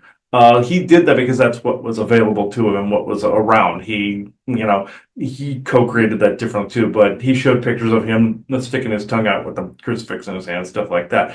He mainly for his exorcism used a regular cross that had a little like metal, like brass, like nipple in the front of it. Those are old style ones. With the and not the wood of the true cross either. He just said no, because there was no true cross. No. We'll get into that some other time. He says. Chapter 3, I will come in and talk about Rome's creation of the Lord. He just said so. That whole time frame of the Council of Nicaea, Mhm. that's really a very interesting era of time of molding this story into its being, and really should be covered on its own. Should be covered on its own. He said mold is actually the correct word, as in the kind that actually exists in the walls of your house. Not like mold dead, but the kind that's disgusting. You have to have hazmat crews to come out and clean it. That is the one that he's talking about now. Is that kind of mold. And he goes, I bid you goodbye for today. I just had to make that statement. They are akin to mold in the walls of your house. And you have to tear the walls out just to get to it and clean it up with hazmat crews. So bye-bye. This is okay. So that was actually funny. Okay. Now he made another blessing for the end of this. Let's see. For those wrapped in current Catholicism, may that be the jump start to seeing through the veil of illusions. Of plenty are they, Father Gabriel Amort. And he does the winky face, and he always does this. He's similar to Isaac in that way, better. He just said, he has a weird sense of humor. I have a human sense of humor. But next time I'm here, we'll cover the Council of Nicaea and all that garbage. So, bye-bye. So, at this point in time, if you have anything else to add? No. Okay. At this point in time, I will say I close this circle within true benevolence and no conflicting agendas is at this moment in time. So thank you, everybody. Bye-bye now.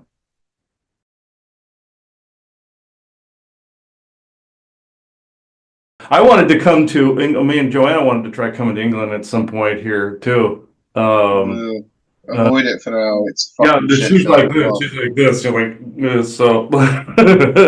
Oh, it's fucking horrid.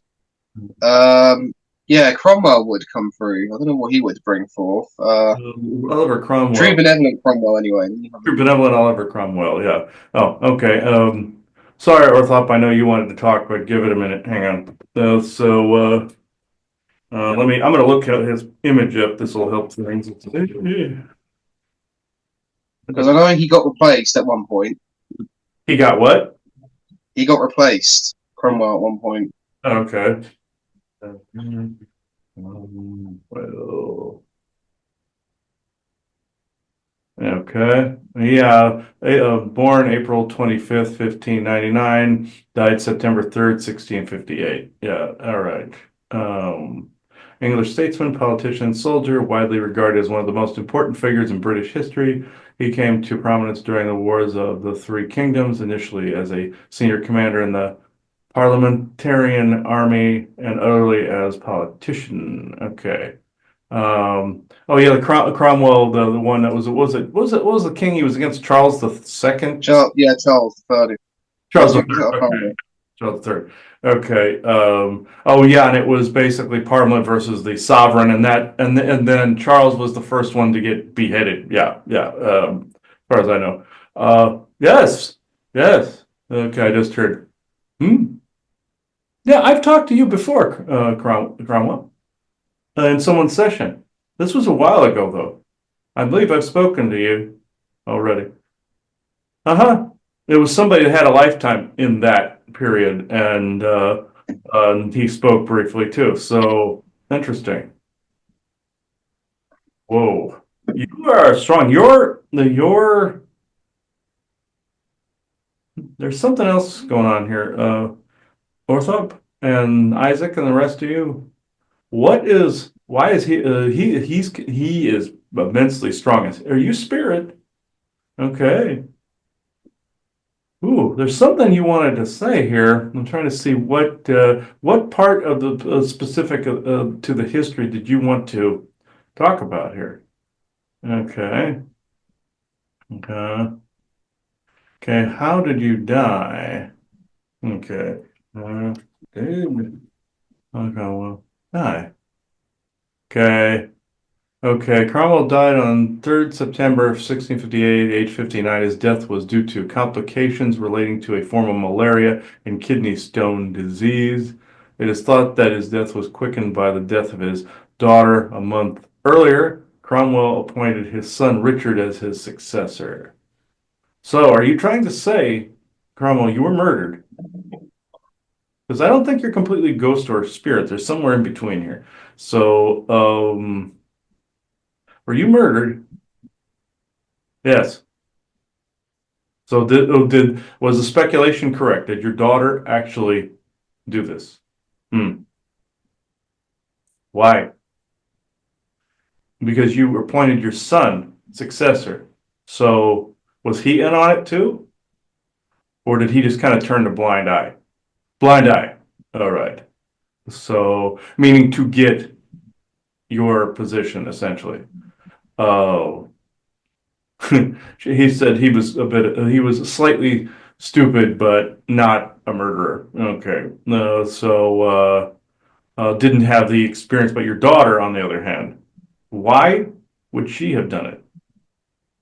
Did she think that she was getting the position? But what position would you have had here? You weren't sovereign. Uh, uh, so you mean just assets? Yes. Yes. You're hard to see, Oliver. So you're very difficult to see.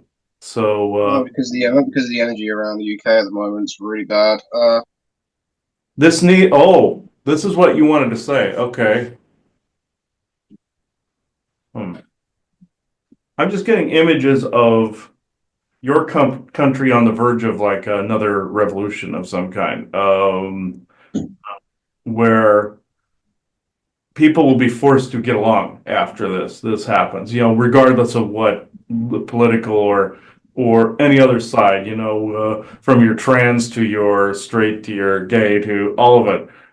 It's being overbloated to cause war, but um, oh, you're quoting me. Okay, basically saying. Uh, why didn't England stop some of this earlier on? Because normally when a sovereign would, and I said this, normally when a sovereign would go overboard, they'd chop their head off, just like what happened to Charles III. So, he was the only I think sovereign. it's I think it's heading that way. Charlie, we got right now. Uh, exactly. He said this guy, Starmer and a couple others are incarnations of people from his period. And they're reenacting some of the stuff that happened then. Uh, in what way? In what period? Is it in Charles III period? In your period, Oliver? Yes. Are you saying Charles III has been reincarnated? Yes, he has. Okay. Um, so there were also loyalists to his too. That's why that war went on for so long. And what about? And I know you're related to Scottish royalty too. I believe Bonnie Prince Charlie was in your family tree as well, if I'm not mistaken. Uh, yes. So there's a lot of controversy there as well, where parts of the family tree tried to take over in that area as well. But so how? Wait, this is murky. Which person that exists now, in your opinion, Oliver, is the reincarnation of Charles III? Is it Starmer? No. Okay. Come on. Is he working within Parliament and not I mean, of course, Prime Minister is, but is it a sovereign like one of the royal family, or is he working within Parliament? Because it would make sense that if Charles III wanted to retake over and return things to the kingship the way he wanted, it would make sense that if he would try to do it within the parliamentary body. So to try to undo versus the sovereign, which basically virtually has no power. So now, this is correct. He said my assessment is actually correct. So ooh, I'm getting a strong pull towards. I don't really know the names of some of your people there, but I'm. God, who is this I'm looking at? Um, Not the prime minister. He's underneath the prime minister. He's not. That's not. He's not Starmer. So it's somebody underneath him. Which party is he? Which party is he in? Party, sorry, is he in? What are your two parties there? I know you have a two party. Well, we have right now. There's Reform. Well, sorry. There's at the moment we've got shitty Labour, Mhm. and we've got the Conservatives, the Tories, and Reform. Okay. They're the big main ones at the moment. Are the Tories the ones that are the biggest pain in the ass? Uh, on your side, so I keep getting Tories, so it's like Probably is. I'm not sure, but I know. I don't know if Labour are just fucking. Because we've got 4 years of this shit. this is odd. I tried to gravitate towards a single party like the Tories, and it's like he's telling me that he's in all of them. So You'd the have to. What you do? Go online, type up UK Parliament members 2025. okay, let's see. I'll do this real fast. Okay. UK are member 55. All right. Let's see if I can peg this out. If I can spell. Okay. Uh,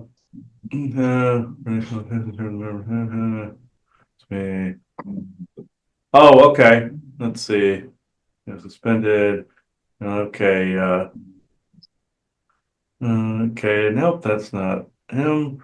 Is this a man? Okay. Male? Okay. Let's see. The first one to pop up was this guy named Mike Amesbury, but it says he resigned. So, there's Keir Starmer. Where is okay, I'll just look under these pictures here. Let's see and see who pops up. Nope, that's not what I wanted. Okay. Uh, okay. The 15 cabinet members. Let's see. All right. And Rachel, Pat, you had. Okay.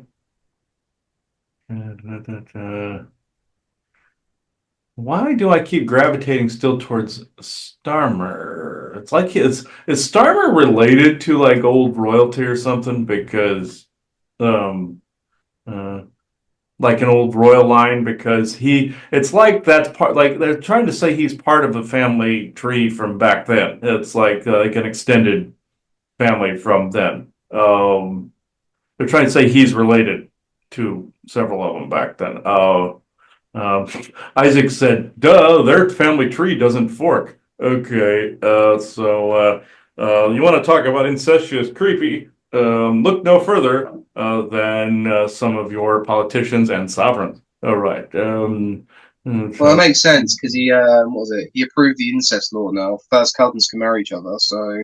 Okay, that made sense. What the both of them are saying are like, ugh. Okay, which one? Okay, which one is Charles? Um, because okay, what? Come on, these are women. Which point Charles the third out to me. Who is this guy? Let's see. Uh, okay. Okay. There's a guy that popped up. His name is Derek Twig. Let's see. Derek Twig. Huh? Derek Twig. I'm just trying to remember the names. Yeah, I'll show you the picture. Hang on. Trying to. Wait, this guy's hard to pinpoint. Let me see. This is one of the guys that popped up too. Uh, Frank Twig. Is he Charles the First incarnated? Is he? It's whoever is just under the prime minister. This guy feels like he still has some of the family tree in there, but not as much. Uh, I remember Parliament. Oh, he's just a member of Parliament. Okay, I'm getting a no. Let's see what this Nigel guy is here. Um, Raj, yeah. Farage. Okay. Yeah, he's another dark one. Yeah, he's turned. Yeah, he's definitely turned, but that's still not Charles the Third, guys. Which one's Charles the Third? Uh, Andrew Gwynn. He's just a member of Parliament. No, none of these fit, for whatever reason. The only one that even comes close is him. So, Fuckface, yeah. uh, so God, he. What do you tell me about him, Aller? There's, um, oh, get that off the screen. He's telling me that that Starmer is he's into like all these depraved things in the background and everything. Like he's actually Oliver Cromwell's able to just watch, behind the scenes of these following some of these people around, and he's shown me that Starmer's into like the depraved like sex parties and all this other shit, uh, and so was one of the others on that list too. So the other one on that list that was also was that Nigel Farage guy. Yeah, Nigel Farage, yeah. Uh, he says both of them are in on this, but you never answered me which one was Charles the Third. I'm curious as to how he reincarnated as not a sovereign. Um, oh, I get it. He realized going down the ladder a little bit, then he could rise to power and then continue his agenda from back then. Is what you're telling me. Why is his oversoul allowing that shit? Because that's just political games that he's playing down here. There's really no value of changing anything for the positive down here. Um, so are you saying that he came back in to maybe instead of being so brazen, he came back in to maybe just integrate something slowly into politics, maybe to bring it back to a state of being the sovereign instead of parliament? Is that what you're trying to say? Is that what the tactics of that oversoul? You could say that. Okay. To avoid basically you, essentially. Is that who you're looking for? Is that who you're is that who you're tracking down there as your opponent? Uh, yes. You seem more than just spirit, though. Yeah, I was going to say, Cromwell, you Mosen. You could say that. He's worked with them. I'm seeing a beating heart in his chest, so he's obviously alive. So, you wouldn't be one of the immortals from history, would you? Like the ones that like Voltaire told us he was tracking Germain for centuries. So uh, what are you actually still alive? Well, I mean, not in a spirit sense, you smartass. What physical human form? Are you able to track souls like that incarnated, like Voltaire was able to do? Yes. Okay, so you're physically still around. Mm-hmm. Yes. Okay. So interesting. Either you've found some way to become immortal, or you're a vampire. One of those two. And I don't think you're the latter. I think Starmer's closer to the latter than you are. So let's say, that is true. You got to be working with either Mozen or some derivative of one of the groups. Um, Witcher types, would you say? huh? Witchers, would you say? Witcher types? Yeah, like a Witcher type, like a Monster Hunter type. Yeah. Were you doing that against the Sovereign then? Because trying to trying to displace somebody who was actually committing really egregious wrongs then? Because there was more to this story than just it was Parliament versus Sovereign. That's what history says, but you you were actually after something else. Completely. Exactly. Exactly. But then why did you say your daughter murdered you? Was that because how can I put it? The history said that she exited you, but you said you technically died in that time, but you really didn't. It was more like your own children more or less betrayed you. They thought they actually did do something to you. Mm-hmm. Okay. There's something you're not saying. I'm having a hard time seeing you. Hmm. Okay. You're very similar to some other beings I've run into, though. Yeah, Voltaire I know is still around. And Germain's still around. But what are you saying about Charles III? Because even if he had been vampiric or something like that, cutting his head off would have solved that. So if they burned the body, that would have solved all of that. So what? Not a vampire, but he was into some dark crap. Of course, given the period. Given that period in time, there was a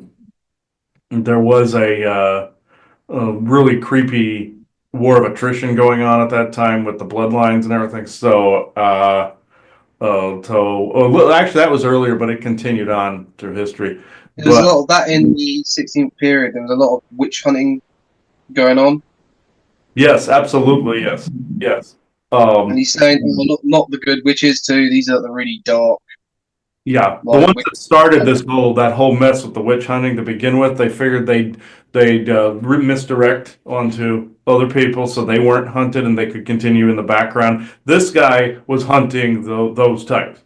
So And they blame the Christians for it, saying that yeah, oh the Christians just accused innocent women of doing.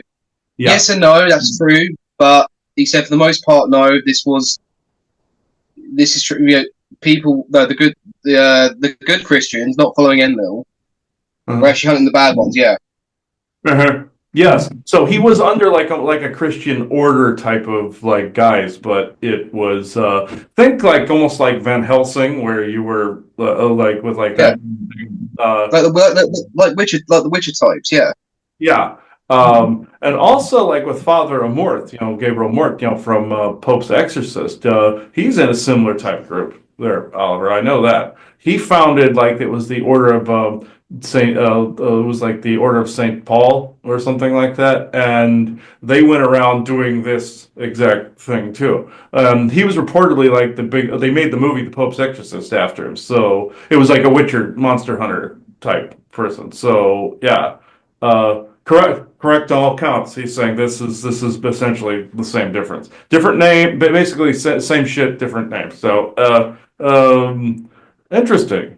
I didn't expect that from him to be part of that. That's actually pretty cool. So, they tried making him out to be a tyrant at one point. Cromwell saying that he was counting out Christmas and all that. What was the idea with that, Cromwell? what did you call it? Counting out what? Cancelling out Christmas and all that. He was trying to get rid of a lot of stuff. He was What was trying to stop the worship. He was trying to stop because he knew that it was actually dangerous. He was trying to get people to stop worshiping Enlil, is what it was. Um, and it was. I fully get that, but moving against his servants, you should have known that was going to end badly. He's like, right? No, you can't. Unfortunately, it's around. It just has to be morphed slowly in from within. Because he saw the bad sides of the church and the bad sides of worship and all this other stuff. And it's just like what Father Mort's people were trying to do now, trying to weed out the other half of the church, so it ends Yeah, up good. So I was going to say Cromwell, the leader of this group party group in the UK called UKIP. His name's called Nick Takosi. Oh, Nick Takosi, is that his name? okay, let's see. Put UKIP in. It's UKIP. UKIP. Uh, UKIP. okay, UKIP. Let's see. UK Independence Party. So yeah, And put just type the word Nick in, and his last name should come up. Nick. Nick Takani. Takani. Yeah, Yeah, that's it. Yeah, Nick Takosi. That's it. that's it. Okay. All right, British politician. Let's see. Nick Marcel County is a British politician, personal trainer, and activist who has been leader of the UK Independence Party since February 2025, having served in the interim from June 2024. He is also a COO of the right-wing pressure group Turning Point UK. Wow. Okay. Uh, let's see. What did you want to know about him again? Is he good or is he? Compromise. Let's say, oh, is he good or compromised? Um, let me look at an image of him real fast too. Uh, I'm not getting this horrible feeling from him. He's kind of a showboater, but uh, let's see. Well, there is some confusion there, but I'm not getting like outright evil. Yeah, Uh, because he's all for the freedom of speech in his country, and he feels like it's being destroyed. yeah, he's getting hit Uh, in confusion at times, like we would, but I don't get evil from this person. So it's because uh he is good. He's very intelligent in what he says. yeah, very. Because there's this one school here that tried cancelling out Easter holidays Mhm. because in the name of diversity. Oh, yeah. The I just saw him go "Ah," like that. So but there. Hmm? Oh, you're saying with this guy, at some point, it's like he's using that line from Van Helsing, like with Frankenstein, he was going, "Evil may have left its mark, but evil doesn't rule it." Essentially, like with this guy, Takani, he's not evil. It's just he's been kind of marked for watching by some of the negative groups out there. So, yeah, what was with what he was just saying now with the Easter thing. I realize not getting rid of some of it is not a bad thing because of the Enlil worship. I absolutely understand that part, but but in favor of the DEI shit, that's worse. So what? Got you damn right, it's worse. Okay, I just heard because it worships like nothingness. It's really its own independent like blob, pretty much. So that's far worse. So what are you able to do from the background to like maybe prevent certain things? It was what was being said earlier, like with the dragon, your dragon friend there. It would be far worse if there weren't people in the background doing shit. So with the whole DI thing, is this gonna get snuffed out at some point? Yes, but does it have to? Was it one of those that has to get worse before it gets better kind of thing? Uh, yes, because you need more people backing the actual good side in this. So yes, you need the regular people have to stand up and fix this. Yes. Uh, There's another guy I follow called Maya Talusi TV. mhm. What would you make of him, Cromwell? What was his first name? Hang on, okay. I'll see if I can get him up. Hold on. His name is called. He's got a YouTube channel. He basically does like British news, the true British uh politics. I call it. Oh, Hang on, okay. he Toulouse. just goes. Is Tusi Tusi TV on YouTube. He's TOUSI TOU. USI 2CTV. Okay. Okay. Let's see what this guy looks like. Okay. Uh, no, nope. Okay, let's see. Hmm. Oh, I'm getting not. Let's see. What party is he? Is he or he's just a reporter? Let's see. He's a reporter. He's more of a right wing reporter. He's not a right winger. Okay, let's see. No, he's a right winger. Oh, he's right winger. Writing stories and depth analysis. Okay, around the world. Yeah. Okay.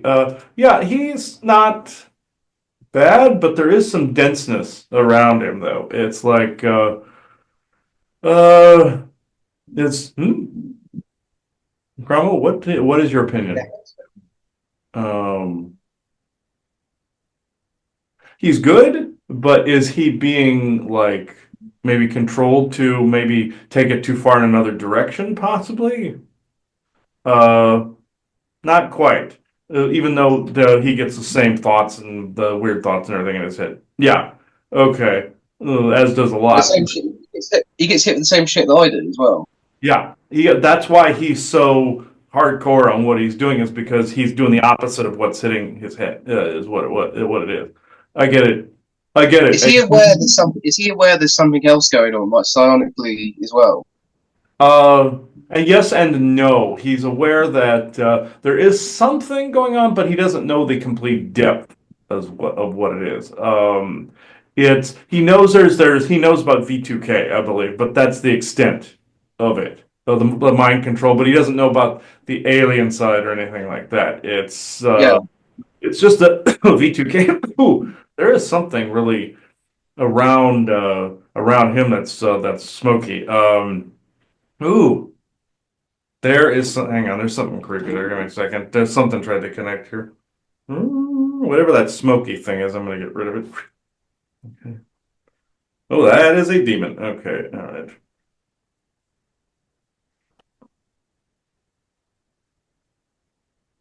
When I got rid of it, I saw Cromwell go, nice. But he was like, nice.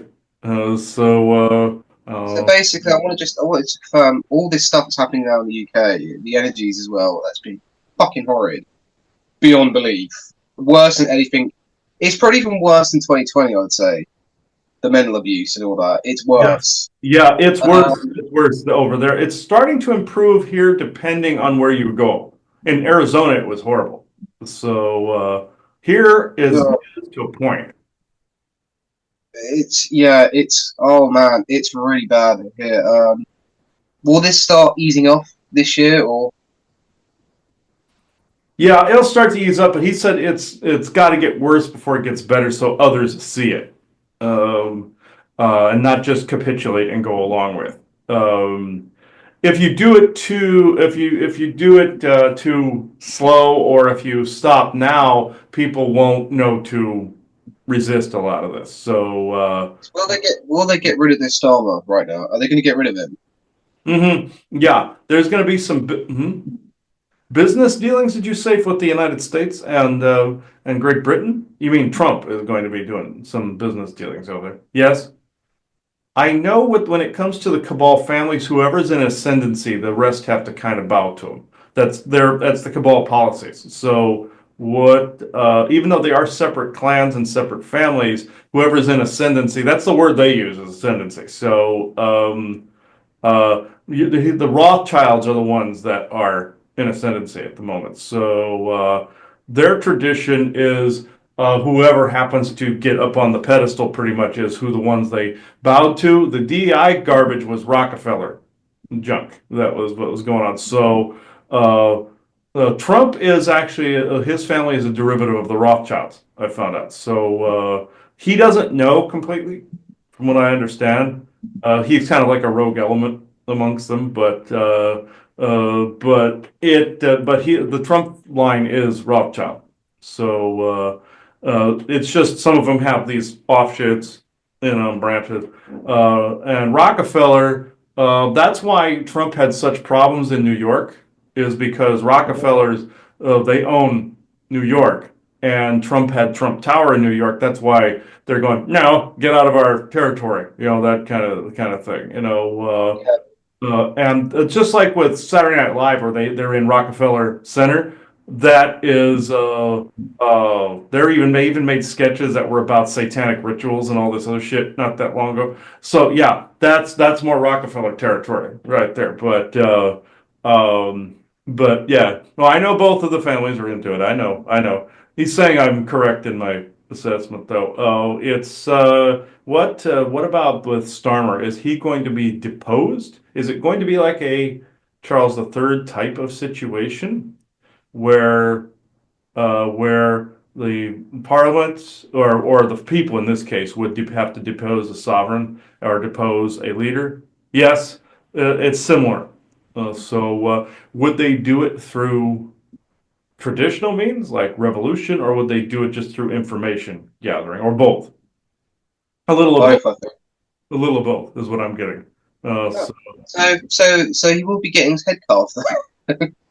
yeah, uh, yes, some things are done in the background though. Like you'll see like somebody retiring, and then all of a sudden they just vanish. That's usually how that goes. But he said that for the people to actually get it right and basically stand their ground with this shit, they have to be active participants in this.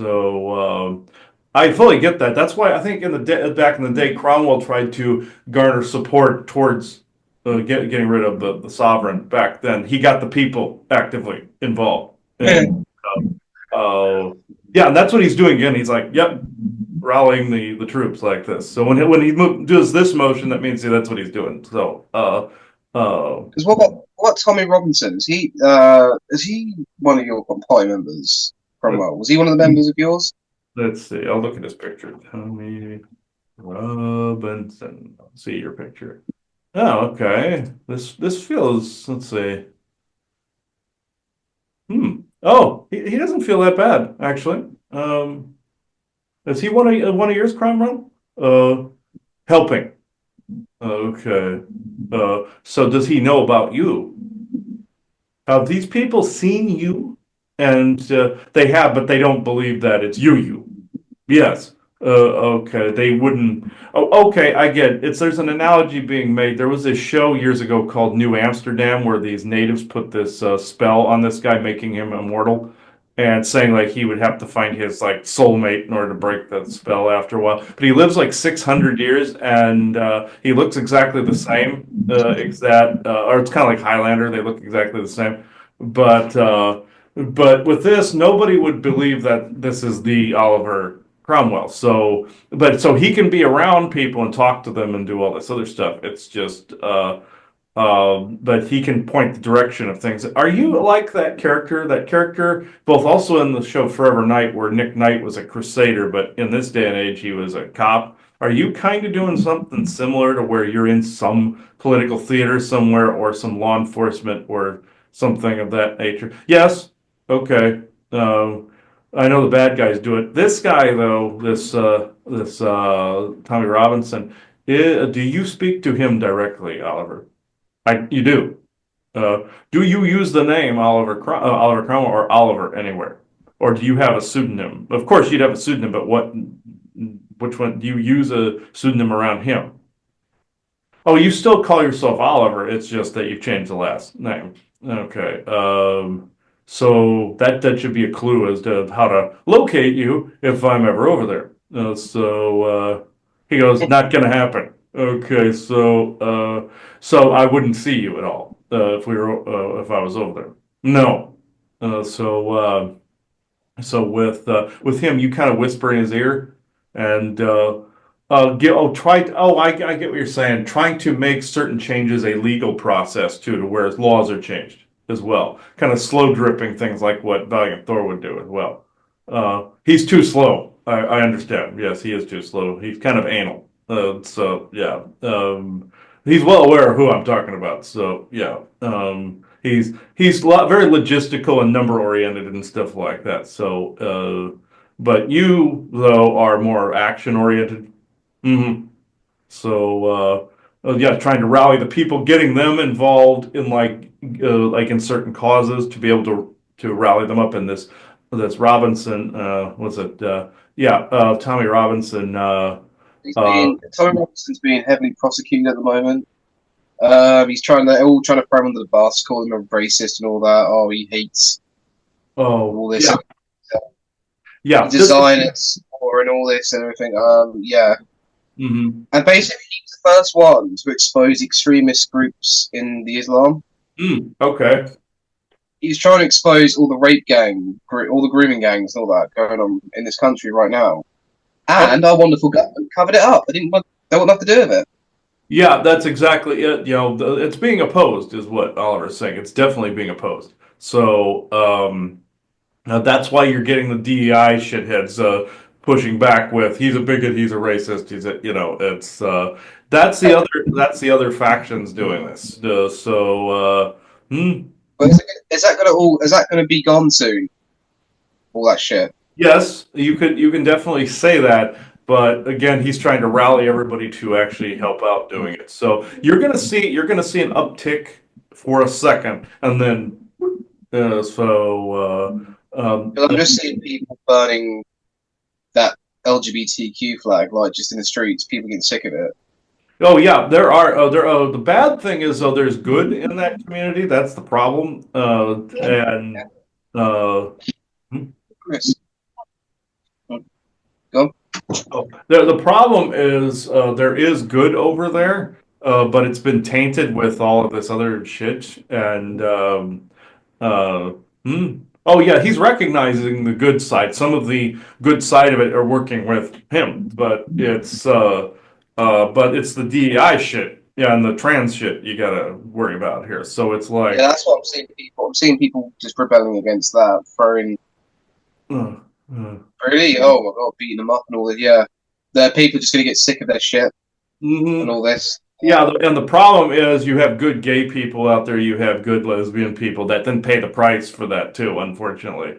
So it's Yeah, he said sadly that's going to be the case. yeah, Uh, unfortunately, he says. Unfortunately, but it will sort. You're saying it will reform itself at some point. Yes, it will restore and balance itself. Like, you got to get the extreme shit out of there, and then when you start to balance everything, the good side of this will start to get reintegrated back in. Um, All these creepy thoughts on me. Will that just go? Will it ease out? Yes, that's the tech, and then also the witch and all this doing this. This is the mind control that's on a lot of people at the moment. He's saying you're hearing it very loudly and resisting it because you have the ability to hear it and the ability to see it, and you're hitting that tripwire, so it's much louder. You're So trying to make me feel like, oh, you're ashamed of yourself. How dare you do this? You're trying to run up. But I know these thoughts are not my own. oh That's the yeah, difference. oh yeah, there's a huge difference. But he goes, you're unique, that you can tell it's not you. Uh, that's impressive, he says. Very impressive. And he doesn't begrudge you the arduous task of, pushing that aside, but we call it the mouth where it tends to like just shove all that shit in your head. And Mhm. also, I found a technique that the mouth uses to actually project that into an environment. I found out how it does it. It puts up a fake, like, version of your house or room into like a very thin film or box, and it's barely visible. And I'm just going to basically burn this version of your house down in the etheric, and that should start to free up some of this energy here. It looks like a cellophane layer, and uh, yeah. Oh, yeah. Oliver says, great, wonderful. Okay, so good. Okay. And the mouth, I noticed, shuts up pretty quick when you do this. So the rest would probably be the witch doing it too. So, ooh, there is a corner that won't burn here.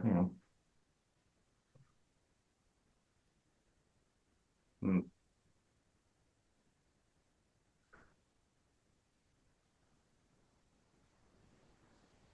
there we go. So if you see, like, if that gets really loud, what you do is look around for like a film, like a almost like a fish tank type effect, where it has like like a plastic layer to it around, and just burn it, and it should start to correct some of that. I found that recently, so that energy went up pretty quick. Yeah, Oliver was like impressed. He said he was impressed with that. So most people don't see that. So uh, Anything else I need to cut? Do I need to cut some heads off? oh, he thought that was funny. He goes, right? Okay. Okay. What? Yeah, really. What? I know there's something that needs to be beheaded here. So he found that funny. Okay. Okay. Follow me. Okay. Let's see. How about what house are you pointing to? What's this? Um, ooh, there's something that's choking me there. Oh, what's that? It's just a little house in a neighborhood somewhere. Is this some kind of watcher or some kind of person that is he just some enemy combatant of some kind? Oh, you're talking about a V2K operator. Okay. Let's see. All right. Yeah, I have no problem cutting his head off. Okay. I'll look here. Mm-hmm. Uh, Sleep.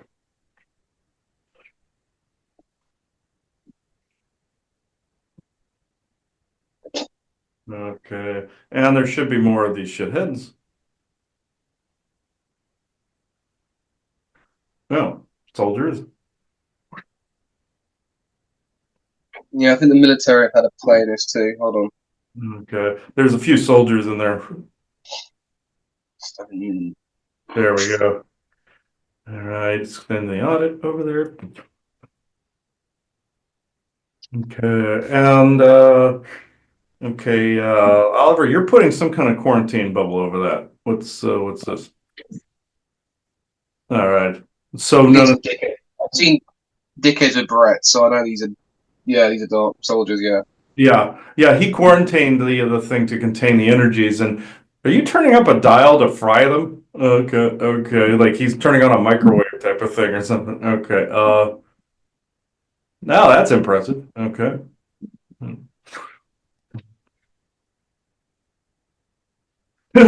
He basically used their own microwave weapons on him. When we basically nailed him, he flipped a switch and put a dome over the top. So there was like this blue, yellow, or blue, white like dome that went over the top of it, and that's high end tech there, Oliver, to do that. Okay, now that was impressive. Okay, uh, they should be nice and crispy in there. Okay, ew. Uh, well, I would safely say they're dead. Okay. All right. So you can actually like if like you couldn't do it until we intervened, then you could get in there and finish it up. Yeah. Okay. So interesting. So that's very interesting. Okay. I'm going to burn out the other that quantum bubble I'm seeing inside of there. Okay.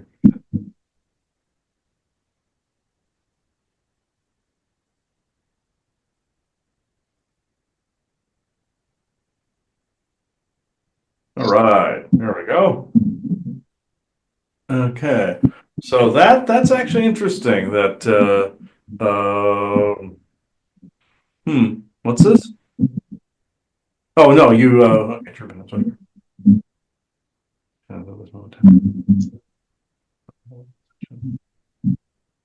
There we go. Yeah, they were in a. I think they were close to your position. They were like in a small neighborhood somewhere. Um, they were in a different frequency too. They were just slightly outside of our frequency there. I'll just clean this all up. Oh yeah, I should get you a one of these guys. Yeah. I mean, this thing's great, but it is quite awkward to use in this room. I could get you one of these. It's going to be difficult to ship one of these, but I'll see if I can pull it off. I was looking at getting like a gladius sword, Hmm. a bit more convenient. I could also send you a couple of the wax pine pitch ingots that you could melt and dip the tips of something with too. It would probably be Yeah, easier if you it'd probably be easier if you melted it and did it. But to be able to well, these selenite swords actually do the trick. I have a few out there that I already dipped already in it. I could try sending it. I just hope it would get there intact. That's the thing. Uh, uh, but the wax probably would be better if I sent you a couple of the wax things. You could melt some and use it. It'd probably be easier if I sent wax. Hmm. Oh yeah, you're encouraging that it would actually work. That he could do the tip and butt end of stuff with it. Yeah, okay. Um, but he's looking at the formulas and stuff I made. He's like impressive. So like basically like an alchemist or witch, like a witcher type situation. So yeah, yeah. um, Similar to what Levick does as well. But yeah, he does. Yeah, I'm surprised he hasn't surfaced. I've found a few times around it. I think he's been battling the Dracos more. He's Oh been yeah, with busy with the that. aquatics, yeah, the atwatics, yeah, we call them atwatics now. So yeah, yeah, they find that funny. I call them atwatics. He's like pretty much, yeah. Well, Joanna came up with a nickname for a Pepe Orsini. She called him Pepe Le Pew, skunk, something stinks. You know, I know that's defaming the character. I know that's ironic also. That since they tried to ban that character, they're bringing him back too. It's stupid. It was the woke leftist crap that was trying to ban it. Oh, he's offensive. That crap. So this is how you turn these things back on this all this garbage. Just like during the COVID time frame, they tried to say people like us were COVIDiots. We weren't going along with the program. What did we do? We turned it back on them and saying those that went with the program were COVIDiots. You see how you mirror it back at them? That's what you have to do. You got to mirror it back at whoever is trying to create the term and trying to create a trademark, copyright, whatever. Well, you just mirror it back and you recreate the definition. So, just like we always say, to detard something, or a detard instead of a retard is someone that's coming out of going full retard or coming out of programming to detard something. So that's another thing that I came up with something. You come up with these words and hashtags, it works. Basically, in this instance, hashtag Pepe Orsini, Pepe Le Pew, So we just call him Pepe Le Pew. He stinks. His energy sucks. So, not defaming the character. It's just that's a haha way of getting back at them. We always say getting back at Nazi ideology is laughing at them, making fun. Like I called these two Nazis in the secret space program. This commandant and his lieutenant. I called him Hans and Franz. Things like that. Just like in Doctor Who, when they went this group in this giant this human-like spaceship or like robot, where there was a whole crew on board. This go back to kill Hitler, but they end up going back too early in his time stream, and the Doctor was there trying to avert something where River Song was trying to also kill Hitler and also kill the Doctor at the time. He stopped all of it, and that other group basically said, "Oh, this is too early in Hitler's time stream. We'll go forward." And the Doctor tells Rory, he goes, "Rory, go put Hitler in the cabinet." I find that hilarious. Put him in the cabinet. And that's also prophetic because the Secret Space Program also releases Demons, Ghouls, and Wendigo, two of which destroyed an Inuit village at one point, and it was cleaned up. But they release them from a cabinet. Joanna has memories of opening a cabinet up and releasing Jinn and ghouls. Just like the Dybbuk box, the famous one the Jews actually tried to unleash a Dybbuk on Adolf Hitler, and it turned on them too, because it's feral. That's why. They had the right idea, the wrong technique. The Dybbuk box, that was made famous by Ghost Adventures, but they dragged that theatrical dumpster fire out for Halloween one year. I believe it was in 2019. Yeah. No. I'm not buying a lot of that anymore, because the true trench workers out there take care of it. Usually in the unseen, they don't drag out the theatrics. Just like I had a paranormal show contact me one time, Paranormal Witness. wanted some of my information, but wanted to create the over theatrics for it. I told them basically the kind version of Get Bent. So you never want to participate in that to an extent. If you want to create a show, go for it. But a lot of them out anymore are more theatrical than true science and true energy work. Just remember that. So it was probably a dumb moment to some people that just heard that, but it is what it is. So it is 12:18 p.m. Eastern Standard Time, Monday, April 28th, 2025. Thank you.